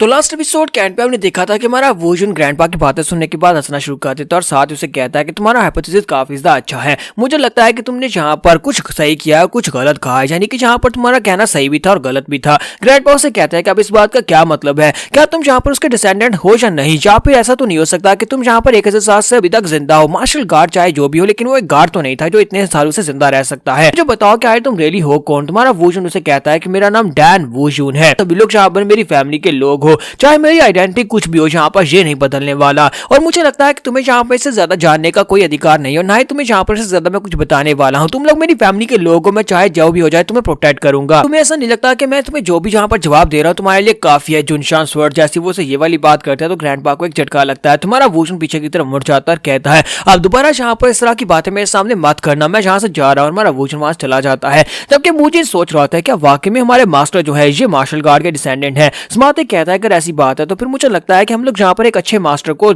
सर्व कर रहे हैं। तो ग्रैंडपा कहता है कि मुझे भी ऐसा लगता है। तो दोनों इस बात से काफी ज्यादा खुश होते हैं कि उनका मास्टर मार्शल गार्ड के डिसेंडेंट है। तो ग्रैंडपा उन लोगों से कहता है कि मुझे लगता है कि तुम्हारा मास्टर इस वक्त इस दुनिया में सबसे बेस्ट है, क्योंकि अगर ये मार्शल गार्ड का डिसेंडेंट है तो इसका मतलब यह है कि इससे ज्यादा पावरफुल इस वक्त इस दुनिया में कोई भी नहीं है। सीन फिर से ग्रैंडपा का ही दिखाया जाता है। ग्रैंडपा जो होते हैं वो बड़ी मेहनत करके एक तख्ती के ऊपर एक नाम लिखते हैं। तो वो यहाँ पर डैन फैमिली या फूनान लिख देते हैं। वो एक फैमिली का नाम लिखते हैं, यानी इसको डैन फैमिली का नाम दे दिया गया है। तो सोमी ये देखने के बाद कहते हैं तो बहुत ज्यादा कूल है, मुझे भी यहाँ पर इस की कैलीग्राफी सीखनी है। तो ग्रैंडपा से कहते हैं हाँ क्यों नहीं, मैंने यहाँ पर इसके ऊपर काम किया और तुम्हें ये बहुत ज्यादा पसंद आया तो मुझे बहुत ज्यादा खुशी हुई। तो वो उनसे कहते हैं कि मैं तुम्हें भी यहाँ पर इस बारे में सिखाऊंगा, मैं तुम्हें सिखाऊंगा कैसे नाम लिखे जाते हैं। जब उससे बात कर रहे होते हैं तो हमारा वोशन वहां पर पहुंच जाता है और उसे कहता है कि तुम यहाँ पर क्या कर रहे हो, क्या तुम्हें लगता है कि तुम यहाँ पर मेरे मेंशन में जो चाहे वो कर सकते हो। ग्रैंडपा उसे कहता है कि मैं तो बस यहाँ पर एक साइन बोर्ड बना रहा हूँ जिसे दरवाजे के बाहर लटकाया जाएगा। वोशन उसे कहता है कि मुझे लगता है कि मैंने लास्ट टाइम क्लियरली तुम्हें कहा था कि ये टॉपिक क्लोज हो चुका है, दोबारा मुझसे इस बारे में बात मत करना, दोबारा यहाँ पर ये बात नहीं की जाएगी। ग्रैंडपा उसे कहता है कि मुझे पता है कि तुम यहाँ पर ये चाहते हो कि हम लोग एक सेक्टर एस्टैब्लिश ना करें, एक फैमिली एस्टैब्लिश ना करें, लेकिन बहुत सारी फैमिलीज ऐसी होती है जो ऐसे यहाँ पर अपने नाम का टैग जो होती है वो बाहर लगाती है ताकि लोगों को कम से कम इतना पता हो कि यहाँ पर कौन सी फैमिली रहती है, इसका ताल्लुक सेक्टर बनाने से नहीं है। तुम्हारा वोशन कहता है अगर ऐसी बात है तो फिर ठीक है, लेकिन इसी के साथ जब वो सोमी को देखता है, सोमी उस नाम को देखकर बहुत ज्यादा खुश हो रही होती है। तुम्हारा वोशन कहता है अच्छा ठीक है तुम इसको बाहर लटका सकते हो। साथ ही हमारा वोशन उसे कहता है कि आप मुझे ये बताओ कि तुम वापस कब जाने वाले हो, क्योंकि मुझे लगता है कि तुम्हें यहाँ पर रहते हुए काफी महीने हो गए हैं। तो ग्रैंडपा उसे कहता है प्लीज मुझे माफ करना, लेकिन वापस जाने का मेरा कोई इरादा नहीं है। मुझे ये नहीं लगता कि मेरे जैसा एक बुढ़ा आदमी यहाँ पर मरने के लिए जगह ढूंढ रहा है, क्या मैं यहाँ पर आराम से मर भी नहीं सकता। तुम्हारा वोशन कहता है नहीं, हमारे पास यहाँ पर तुम्हें दफनाने की कोई जगह नहीं है। तो ग्रैंडपा से कहते हैं अगर मैं यहाँ पर मर जाता हूँ तो फिर मुझे उन तीनों ह्यूमंस के साथ दफना देना, उनके साथ अगर मेरी कब्र बनेगी तो मुझे बहुत ज्यादा शांति मिलेगी। वोशन कहता है कि नहीं, वहां पर कोई भी 3 ह्यूमंस नहीं और ना उनके साथ मैं तुम्हें दफना सकता हूँ। ग्रैंडपा से कहता है कि तुम भी यहाँ पर मेरी हालत को देखकर अंदाजा लगा सकते हो, क्योंकि मुझे लगता है कि मैं सिर्फ 1 साल तक ही जिंदा रहूंगा, क्योंकि मेरे पास जो की पावर थी वो सारी चली गई है की डेसिपोटिंग पॉइजन की वजह से, और अब मेरी उम्र जो है यहाँ पर और ज्यादा बढ़ना बंद हो जाएगी, क्योंकि अब मैं ज्यादा लंबी उम्र नहीं जी सकता, क्योंकि मैं एक मार्शल आर्टिस्ट नहीं हूँ और 1 साल के बाद मैं मर जाऊंगा। अब जबकि मैं यहाँ पर 1 साल में मरने वाला हूँ तो मुझे लगता है कि मुझे यहाँ पर इन बच्चों के साथ एक अच्छी लाइफ गुजारनी चाहिए, मैं तुम सभी के साथ एक फैमिली, एक घर जैसा महसूस करता हूँ। जबकि सोमी उसे पकड़ती है और उसे कहती है ग्रैंडपा जी आप क्या कह रहे हैं, क्या आप मरने वाले हैं। तो वो उसे उठा लेते हैं और कहते हैं बेटा सोमी तुम्हें यहाँ पर ज्यादा परेशान होने की जरूरत नहीं है, जो भी इस दुनिया में आता है उसे एक ना एक दिन तो मरना ही होता है, ये तो ऊपर से लिखा हुआ कानून है जिसे कोई मिटा नहीं सकता, यानी कि ह्यूमंस की तरफ से ऐसे लिखा आता है जो पैदा होता है उसे मरना होता है। तुम इस बुढ़े आदमी को याद रखना, मेरी कब्र यहीं पर बनेगी, तुम उसके पर आकर मुझे श्रद्धांजलि दे सकते हो। तो सोमी वहां पर जोर जोर से रोना शुरू कर देती है।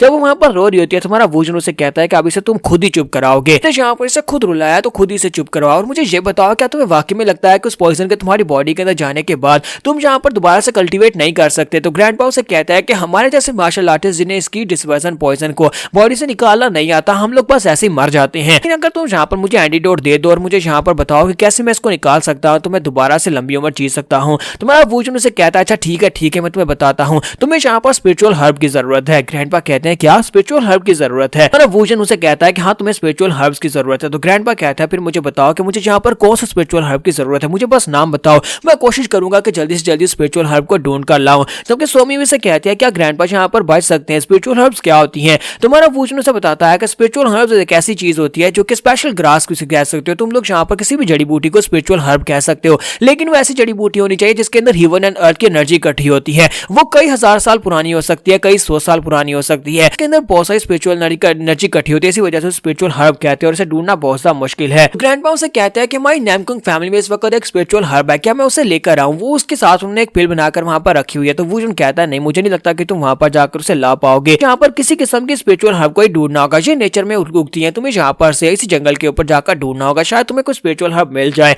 तो ग्रैंडपा कहते हैं तो फिर ये तो काफी ज्यादा मुश्किल होने वाला है, क्योंकि बाजार से अगर स्पिरिचुअल हर्ब्स खरीदे तो उसके तो बहुत सारे पैसे लगने वाले हैं, क्योंकि स्पिरिचुअल हर्ब्स इतनी आसानी से मिलती भी नहीं है और ये जड़ी बूटियां इतनी आसानी से मिलती नहीं है, तो इसके लिए बहुत सारे पैसे चाहिए और मेरे पास पैसे हैं नहीं, और इतनी मेरी किस्मत अच्छी नहीं है कि मुझे यहाँ पर स्पिरिचुअल हर्ब्स मिल सके। यानी कि अगर मैं यहाँ पर आज भी ढूंढना शुरू को तो हो सकता है कि 10 साल लग जाए मुझे यहाँ पर उस जड़ी बूटी को ढूंढने में, क्योंकि मेरी किस्मत काफी ज्यादा खराब चल रही है। जबकि सोमी उसी की तरफ देख रही होती है। फिर नेक्स्ट सीन जो होता है उसी माउंटेन के ऊपर का दिखाया जाता है। तो ग्रैंडपा सोमी को अपने साथ लेते हैं, साथ में मोजिन और समाते वो सभी लोग वहां पर माउंटेन के ऊपर जड़ी बूटियां ढूंढने के लिए निकल पड़ते हैं। तो मोजिन उसे कहता है कि वाकई में तुम्हें लगता है कि इस माउंटेन के ऊपर स्पिरिचुअल जड़ी बूटी मिल सकती है। तो समाते उसे कहता है कि इतनी सुबह सुबह मुझे जगा लिया, क्या तुम्हें लगता है कि यहाँ पर जड़ी बूटी मिलेगी। ग्रैंडपा कहते हैं ढूंढने से तो खुदा भी मिलता है, चलो जल्दी से इस माउंटेन के ऊपर ढूंढना स्टार्ट करते हैं। ये माउंटेन काफी अरसे से यहाँ पर है, तो हो सकता है कोई जड़ी बूटी बूटी जहाँ पर छुपी हुई हो। तो ग्रैंडपा कहता है कि हमें जहाँ पर उस माउंटेन के ऊपर जाकर चेक करना होगा, वहाँ पर हमें जड़ी बूटियां मिल सकती है। जबकि सोमी आगे की तरफ चलना शुरू कर देती है। ग्रैंडपा उसे कहता है कि जहाँ पर अकेले मत चलो, ये जगह खतरनाक हो सकती है,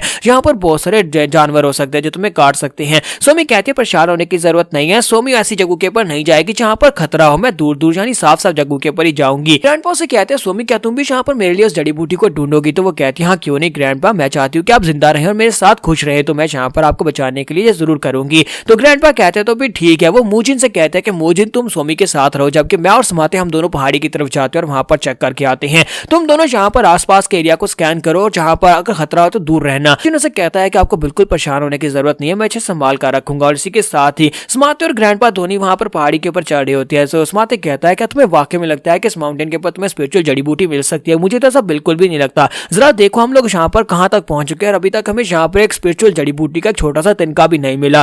ग्रैंडपा उसे कहते हैं कि हाँ मुझे भी लगता है कि यहाँ पर हमें नहीं मिलेगा, जितना मैंने सोचा था ये उससे ज्यादा मुश्किल है। माते उसे कहता है कि मैं जहाँ पर तुम्हें बता रहा हूँ अगर कोई जड़ी बूटियां खोजने वाला इंसान भी यहाँ पर जड़ी बूटी खोजने के लिए आएगा, हो सकता है कि उसे पूरा एक साल लग जाए जड़ी बूटी ढूंढने में, और तुम्हें लगा था कि सिर्फ और सिर्फ एक दिन में तुम जहाँ पर से जड़ी बूटी ढूंढोगे और अपनी पावर्स को रिकवर कर लोगे, ऐसा तो बिल्कुल भी नहीं होगा। तो उस माते उसे कहता है कि मैं बहुत ज्यादा थक चुका हूँ, मुझे लगता है कि मैं वापस चलना चाहिए, कल दोबारा यहाँ पर आएंगे और फिर से आकर ढूंढेंगे, या फिर तुम क्यों ना जाकर नामगंग फैमिली से इस बारे में बात करो, उनसे पास जो जड़ी बूटियां वो ले लो। ग्रैंडपा कहते हैं कि नहीं मैं वहां पर नहीं जा सकता, मैंने नामगंग फैमिली को छोड़ दिया, मैं वहां पर नहीं जाऊंगा। तो स्मार्टी उसे कहता है कि वैसे मैंने यहाँ पर कुछ अफवाहें सुनी है, वो सारी की सारी हो सकता है कि अफवाहें या फिर सच भी हो सकती है कि नामगंग फैमिली की हालत काफी ज्यादा खराब है। ग्रैंडपा उसे कहता है कि इस बात का क्या मतलब है, चलो जल्दी से मुझे विस्तार में बताओ कि क्या हुआ है। तो वूजन उसे कहता है कि ये मोजोंग क्लैन के लीडर के बारे में है जो कि इस वक्त तुम्हारी म्यूरम अलायंस का लीडर बन चुका है। तो वो कहता है कि अब उसने क्या कर दिया। तो स्मार्टी उसे कहता है कि मैंने सुना है कि उसने यहाँ पर एक नया कानून पास किया, एक नया कानून जिसमें वो यहाँ पर जितने भी छोटे मोटे ताजिर हैं उन सभी लोगों को इकट्ठा करता है और उन सभी से यहाँ पर चंदा मांग रहा है। चंदा मतलब एक्सटॉर्शन फीस मांग रहा है, और वो लोग आकर उसको पैसे देते हैं ताकि वो अपना धंधा चालू रख सकें। अगर कोई फीस नहीं देगा तो उसके धंधे को बंद कर दिया जाएगा। अब से उन लोगों ने यहाँ पर पैसे इकट्ठे करना शुरू किया, उन लोगों की जिंदगी पहले से बेहतर हो गई है, वो अपने पैलेस में बैठकर याशी कर रहे हैं। बस सुनने के बाद ग्रैंडपा काफी हैरान होते हैं और कहते हैं कि मुझे लगा ही था कि ये लोग करप्ट लोग हैं और यहाँ पर ऐसा कुछ जरूर करेंगे। तो यहाँ पर एपिसोड 49 का एंड करेंगे, नेक्स्ट एपिसोड में देखेंगे क्या इन लोगों को यहाँ पर से स्पिरिचुअल जड़ी बूटी मिल पाएगी या भी नहीं। एपिसोड की एक्सप्लेनेशन अच्छी लगी हो तो कमेंट करके जरूर बताइएगा, वीडियो को लाइक करना मत भूलिएगा। Thank you. तो गाइस कैसे हैं आप सब लोग, ruthless demon of the past के एपिसोड 50 के साथ हाजिर हूं। तो इस एपिसोड की शुरुआत में हमें सोमी और मूजिन को दिखाते हैं। मूजिन कहता है कि मैं वहां पर साइड के ऊपर झाड़ियों में देखने के लिए जा रहा हूं, जब तक मैं वापस नहीं आता तुम्हें यहीं पर रहना होगा, यहाँ पर से हिलना मत। तो सोमी एक पत्थर के ऊपर बैठी होती है, वो उसे कहते हैं कि ठीक है मैं यहीं पर बैठी रहूंगी, लेकिन जब मूजिन वहां से चला जाता है तो उसे भूख लग जाती है। वो कहती है मुझे तो भूख लग रही है। इसी के साथ उसे सामने कुछ जड़ी बूटियां दिखाई देती है, तो वो कहती है ये तो खाने वाली चीजें हैं, ये तो एरो रूट है। और वो जल्दी से भागती हुई आगे बढ़ती है और कहती है कि मुझे इसे उखाड़ लेना चाहिए, और वहां पर से कुछ उखाड़ लेती है, कुछ खा लेती है और साथ ही कुछ बैग के अंदर रख लेती है। और इसी के साथ से वहां पर और भी बहुत सारी एरो रूट्स दिखाई देती है। वहां क्या कहती है कि यहाँ पर तो बहुत सारी है, मुझे लगता है कि मुझे पूरा बैग भर लेना चाहिए, मैं बाकी के सभी लोगों को भी यही दूंगी, आज सभी लोग इसे खाएंगे। थोड़ी देर के बाद वहां पर ग्रैंडपा स्मार्टी वो दोनों भी वापस आ जाते हैं। स्मार्टी कहता है कि मुझे लगता है कि इतनी बड़ी माउंटेन के ऊपर चढ़ने के बाद हमें यहाँ पर कुछ नहीं मिला, ये बिल्कुल बेकार ट्रिप रही। फिलहाल के लिए ज्यादा टाइम नहीं बचा, रात होने वाली है, कल सुबह हम लोग फिर से वापस आएंगे। सबके साथ स्मार्टी वहां पर सोच रहा होता है कि जब से मैंने इसे यहाँ पर बताया कि इसकी नामगंग फैमिली के हालात काफी ज्यादा बुरे हैं और साथ ही नया म्यूरम अलायंस का जो लीडर है वो बहुत ही बुरा है, तो ये तब से इसने कुछ एक लफ्ज भी नहीं बोला और ये चुपचाप है। ग्रैंडपा वहां पर मोयोंग क्लैन के लीडर के बारे में सोच रहे थे जो कि अब अलायंस का नया लीडर बना है। ये चलते चलते वहां पर वापस पहुंच जाते जहां पर से इन लोगों ने शुरू किया था। तो सोमी भी वहीं पर होती है और वहां पर से जड़ी बूटियां उखाड़ रही होती है और उखाड़ कर उन्हें बैग के अंदर रख रही होती है। ये लोग वहां पर पहुंचने के बाद कहते हैं कि सोमी तुम यहाँ पर क्या कर रही हो।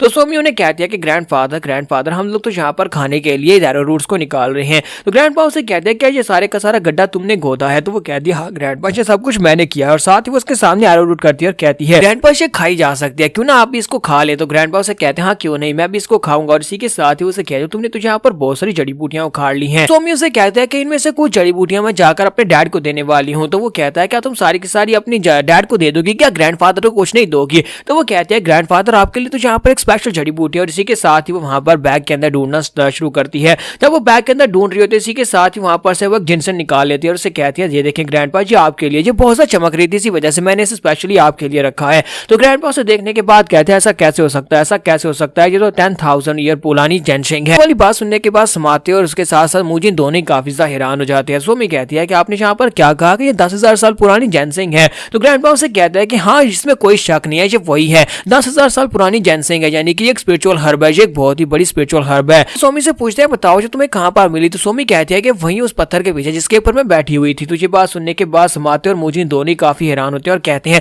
अगर जो यहाँ पर थी तो फिर हम लोग पूरी माउंटेन को ढूंढ कर क्यों आ गए। जबकि ग्रैंडपा सोमी को उठाते हैं और कहते हैं कि तुमने बहुत अच्छा काम किया, तुमने यहाँ पर ग्रैंडपा की जान बचा ली, तुमने यहाँ पर ग्रैंडपा को दोबारा जिंदा कर दिया। सोमी कह रही होती है ग्रैंडपा प्लीज आप मुझे नीचे छोड़ दे, आप तो यहाँ पर घुमा घुमा कर मुझे चक्कर दिलाएंगे। समाते चिढ़ाकर कहता है कि हमें पहले यहाँ पर देख लेना चाहिए था, इस पत्थर के नीचे देख लेते तो हमें माउंटेन के ऊपर नहीं चढ़ना पड़ता। वहां से वापस आने के बाद वो जड़ी बूटी लेकर हमारे वुजन के पास आते हैं। तो वुजन उसे कहता है कि तुम बहुत ज्यादा लकी हो जो तुम्हें इसी माउंटेन के ऊपर जड़ी बूटी मिल गई। अब यहाँ पर अपनी क्रॉस लेग करके बैठ जाओ और अपनी की को सर्कुलेट करने की कोशिश करो, क्योंकि मैं यहाँ पर तुम्हारी जो ब्लॉकेज है उसको हटाने वाला हूँ। तो वो कहते हैं अच्छा ठीक है, और इसी के साथ ही वो उसके सामने बैठ जाते हैं। जबकि वुजन उसे कहता है कि इस प्रोसेस पे तुम्हें बहुत ज्यादा दर्द होने वाला है, इसी वजह से अब तुम्हें यहाँ पर इस दर्द को बर्दाश्त करना होगा। तब ग्रैंडपा वहां पर अपनी की को सर्कुलेट करने की कोशिश कर रहा होता है। इसी के साथ हमारा वुजन उसके पीछे बैठ जाता है, अपनी एक्यूपंक्चर टेक्निक को यूज करते हैं उसकी बॉडी के अंदर की ब्लॉकेज को अनब्लॉक करने की कोशिश करता है, जिसकी वजह से ग्रैंडपा को बहुत ज्यादा दर्द होता है। उनकी पूरी बॉडी के अंदर जितनी मेडियंस होती हैं वो सारी की सारी फट रही होती हैं और दोबारा से रीजनरेट हो रही होती हैं। और इसी के साथ ही थोड़ी देर के बाद वहां पर उनकी बॉडी के अंदर से एनर्जी सर्कुलेट करना शुरू कर देती है।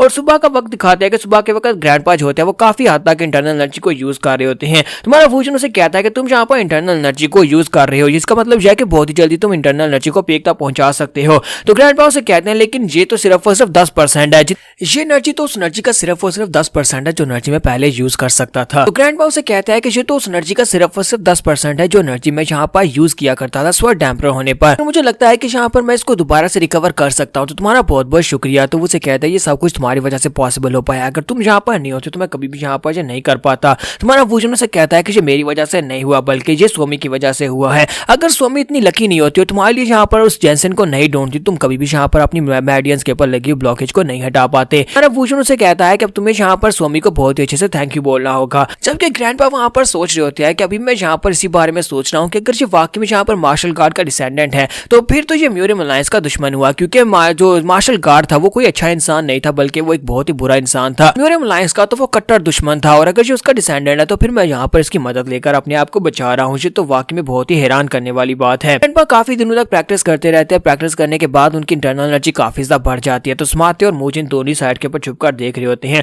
तो समाते कहता है कि मुझे लगता है कि अब अगर हम लोग इस बुढ़े आदमी के सामने से बुढ़ा आदमी कहेंगे जहाँ पर इसके साथ कोई गलत बात करेंगे तो हम लोग मारे जाएंगे। तो इसी के साथ ग्रैंडपा वहां पर ना चाहते हुए उनकी पावर रिलीज होती है, जिसकी वजह से उन दोनों को झटका लगता है, वो दोनों पीछे की तरफ गिर जाते हैं। मूजिन कहता है कि जरा देखो तो सही स्वर डैम्पर की एनर्जी रिलीज हुई है, अब मुझे पता चल रहा है कि स्वर डैम्पर पहले कितने पावरफुल थे। तो ग्रैंडपा उन दोनों से कहता है कि तुम दोनों यहाँ पर क्या कर रहे हो, मुझे तो लगा था कि मैं यहाँ पर बिल्कुल अकेला हूँ, फिर मुझे अचानक से यहाँ पर दो लोगों की प्रेजेंस महसूस हुई तो मैंने यहाँ पर एनर्जी को ऐसे रिलीज कर दिया, मुझे नहीं पता कि ये तुम दोनों हो। टोनी से कहता है कि इसमें यहाँ पर एम्बैरेस होने की जरूरत नहीं है। जबकि ग्रैंडपा उसे कहता है कि तुम्हें लगता है कि तुम यहाँ पर जिस तरह पहले मुझसे बात करते थे फिर भी यहाँ पर मुझसे वैसी बात कर सकते हो, ऐसा बिल्कुल भी नहीं होने वाला। जबकि हमारा समाते उसे कहता है सभी इंसान एक बराबर है, सभी इंसान एक जैसे है, तो फिर हम सभी लोग यहाँ पर जैसे चाहिए जिससे बात कर सकते हैं। तो समाते उसे कहता है कि मुझे लगता है कि अब जबकि तुमने यहाँ पर अपनी इंटरनल एनर्जी को वापस हासिल कर लिया है तो तुम जाकर उन सभी लोगों से बदला लोगे जिन लोगों ने तुम्हारे साथ ये सब कुछ किया है। तो ग्रैंडपा उसे कहता है कि मैंने अभी तक अपनी इतनी एनर्जी को रिकवर नहीं किया कि मैं उनका मुकाबला कर सकूं, क्योंकि वो सभी लोग मुझसे ज्यादा स्ट्रॉन्गर हैं। और वैसे मुझे नहीं लगता कि अब यहाँ पर ये सब कुछ चेंज होने वाला है, क्योंकि मेरे ऐसा करने से कुछ भी बदलने वाला नहीं है। समाते उसे कहता है क्या तुम उन लोगों से बदला नहीं लेना चाहते, क्या तुम उन लोगों को नहीं ढूंढना चाहते जिन लोगों ने तुम्हारे साथ ये सब कुछ किया है। तो वो कहते हैं हाँ मैं उनको ढूंढना चाहता हूँ, उनसे बदला भी लेना चाहता हूँ, लेकिन मुझे लगता है कि मेरे फैसलों से म्यूरियम अलायंस के ऊपर असर पड़ सकता है, इसी वजह से मैं यहाँ पर कोई गलत फैसला नहीं लूंगा। तब के अंदर ही अंदर ग्रैंडपा वहां पर सोच रहे होते हैं कि मुझे फिलहाल के लिए ये तो नहीं पता कि किसने मेरे साथ ये सब कुछ किया, किसने मुझे मारने की कोशिश की, लेकिन जब मुझे पता चल जाएगा उसके बाद चाहे मुझे यहाँ पर कितने ही साल क्यों ना लग जाए मैं उन्हें ढूंढूंगा और ढूंढने के बाद उन्हें निकाल कर मार डालूंगा। के साथ उन्हें वहां पर ट्रेमर्स महसूस होते जैसे कि ग्राउंड हिल रहा हो, क्योंकि वहां पर एक बहुत ही बड़ी आर्मी होती है जो कि हमारे वुजन को चारों तरफ से घेर रही होती है। तो दूसरी तरफ का सीन दिखाता है जहाँ पर हमारा वुजन चारों तरफ से घिर चुका होता है। तो वुजन के आसपास बहुत सारे सोल्जर्स होते हैं, तो वो लोग उससे पूछते हैं क्या तुम सामने वाले मैनर में रहते हो। तुम्हारा वुजन कहता है कि हाँ अगर मैं वहां पर रहता हूँ तो फिर इससे क्या। तो इसी के साथ वो सभी लोग अपनी तलवारें निकाल लेते हैं। तुम्हारा वुजन कहता है कि लगता है कि यहाँ पर फाइट करना पड़ेगी, जब किसी के साथ ही वहां पर डीमन कल्ट का लीडर पहुंच जाता है, चलाकर कहता है कि तुम लोगों की हिम्मत कैसे वैसे भी तुम सभी कमीने कितने घटिया लोग हो। तुम सभी लोग यहाँ पर एक अनआर्म्ड इंसान के ऊपर अटैक करने के लिए आए, तुम सभी के पास वेपन हो, तुम सभी लोग ज्यादा हो, जबकि एक अकेले इंसान जिसके पास वेपन भी नहीं उसके ऊपर अटैक करना चाहते हो। सभी लोग उसकी तरफ देखते हो और कहते हैं कि अब तुम कौन हो जो बीच में यहाँ पर आकर अपनी टांग अड़ा रहे हो, तो यहाँ पर तुम्हारा कोई काम नहीं है। जबकि जो डीमन कल्ट के लीडर होते हैं वो उनसे कहता है कि अपनी बकवास बंद करो। जैसे ऐसे लोग जिनकी कोई औकात नहीं है, वो लोग इस लायक नहीं है कि मैं तुम्हें अपने बारे में बता सकूं। तो ये बात सुनने के बाद वो भी काफी गुस्सा हो जाते हैं और कहते हैं तुम्हारी हिम्मत कैसे भी यहाँ पर ये कहने की कि हमारी कोई औकात नहीं है। तो वो लोग कहते हैं चलो पहले इसको मार डाल दे, उसके बाद इस बंदे को पकड़ेंगे, और इसी के साथ ही उसके ऊपर अटैक करने के लिए आगे बढ़ने लगते हैं। लेकिन डीमन कल्ट का लीडर, क्योंकि वो एक कल्ट का लीडर है, तो वो बहुत ज्यादा पावरफुल है, यानी कि उसका लेवल भी स्वर्ड एम्परर के लेवल के बराबर ही है। तो वो बड़ी तेजी के साथ आगे बढ़ता है। एक सोल्जर जो उसके ऊपर अटैक करने के लिए आगे बढ़ता है, उसके हाथ से उसकी तलवार छीनकर उसकी गर्दन काट देता है, और फिर साथ ही वो आगे बढ़ता है और उसकी पावर्स रिलीज होती है। और बाकी के सभी लोग इस बात से काफी हैरान हो रहे थे कि आखिर इसकी पावर्स इतनी ज्यादा कैसे रिलीज हो सकती है, आखिर ये बंदा कौन है, इतना पावरफुल बंदा कौन हो सकता है। और साथ ही वो वहां पर उनके ऊपर पंचेस मारना शुरू करता है, क्योंकि डीमन कल्ट का जो लीडर है इसका स्टाइल जो होता है वो पंचेस होते हैं। तो वो सभी को वहां पर पंचेस मार रहा होता है, हालांकि उसने तलवार हाथ में पकड़ी होती है। हमारा भूषण भी ये देखकर काफी हैरान हो रहा होता है कि अब ये बंदा कहां से आ गया जो इतना स्ट्रॉन्ग है कि पंच मारकर ही यहाँ पर सभी को ढेर किए जा रहा है। यहाँ पर हम लोग अपनी एपिसोड 50 का एंड करेंगे। नेक्स्ट एपिसोड में देखेंगे डीमन कल्ट का लीडर अब यहाँ पर क्या हासिल करने के लिए आया है। एपिसोड की एक्सप्लेनेशन अच्छी लगी हो तो कमेंट करके जरूर बताइएगा। वीडियो को लाइक करना मत भूलिएगा। Thank you.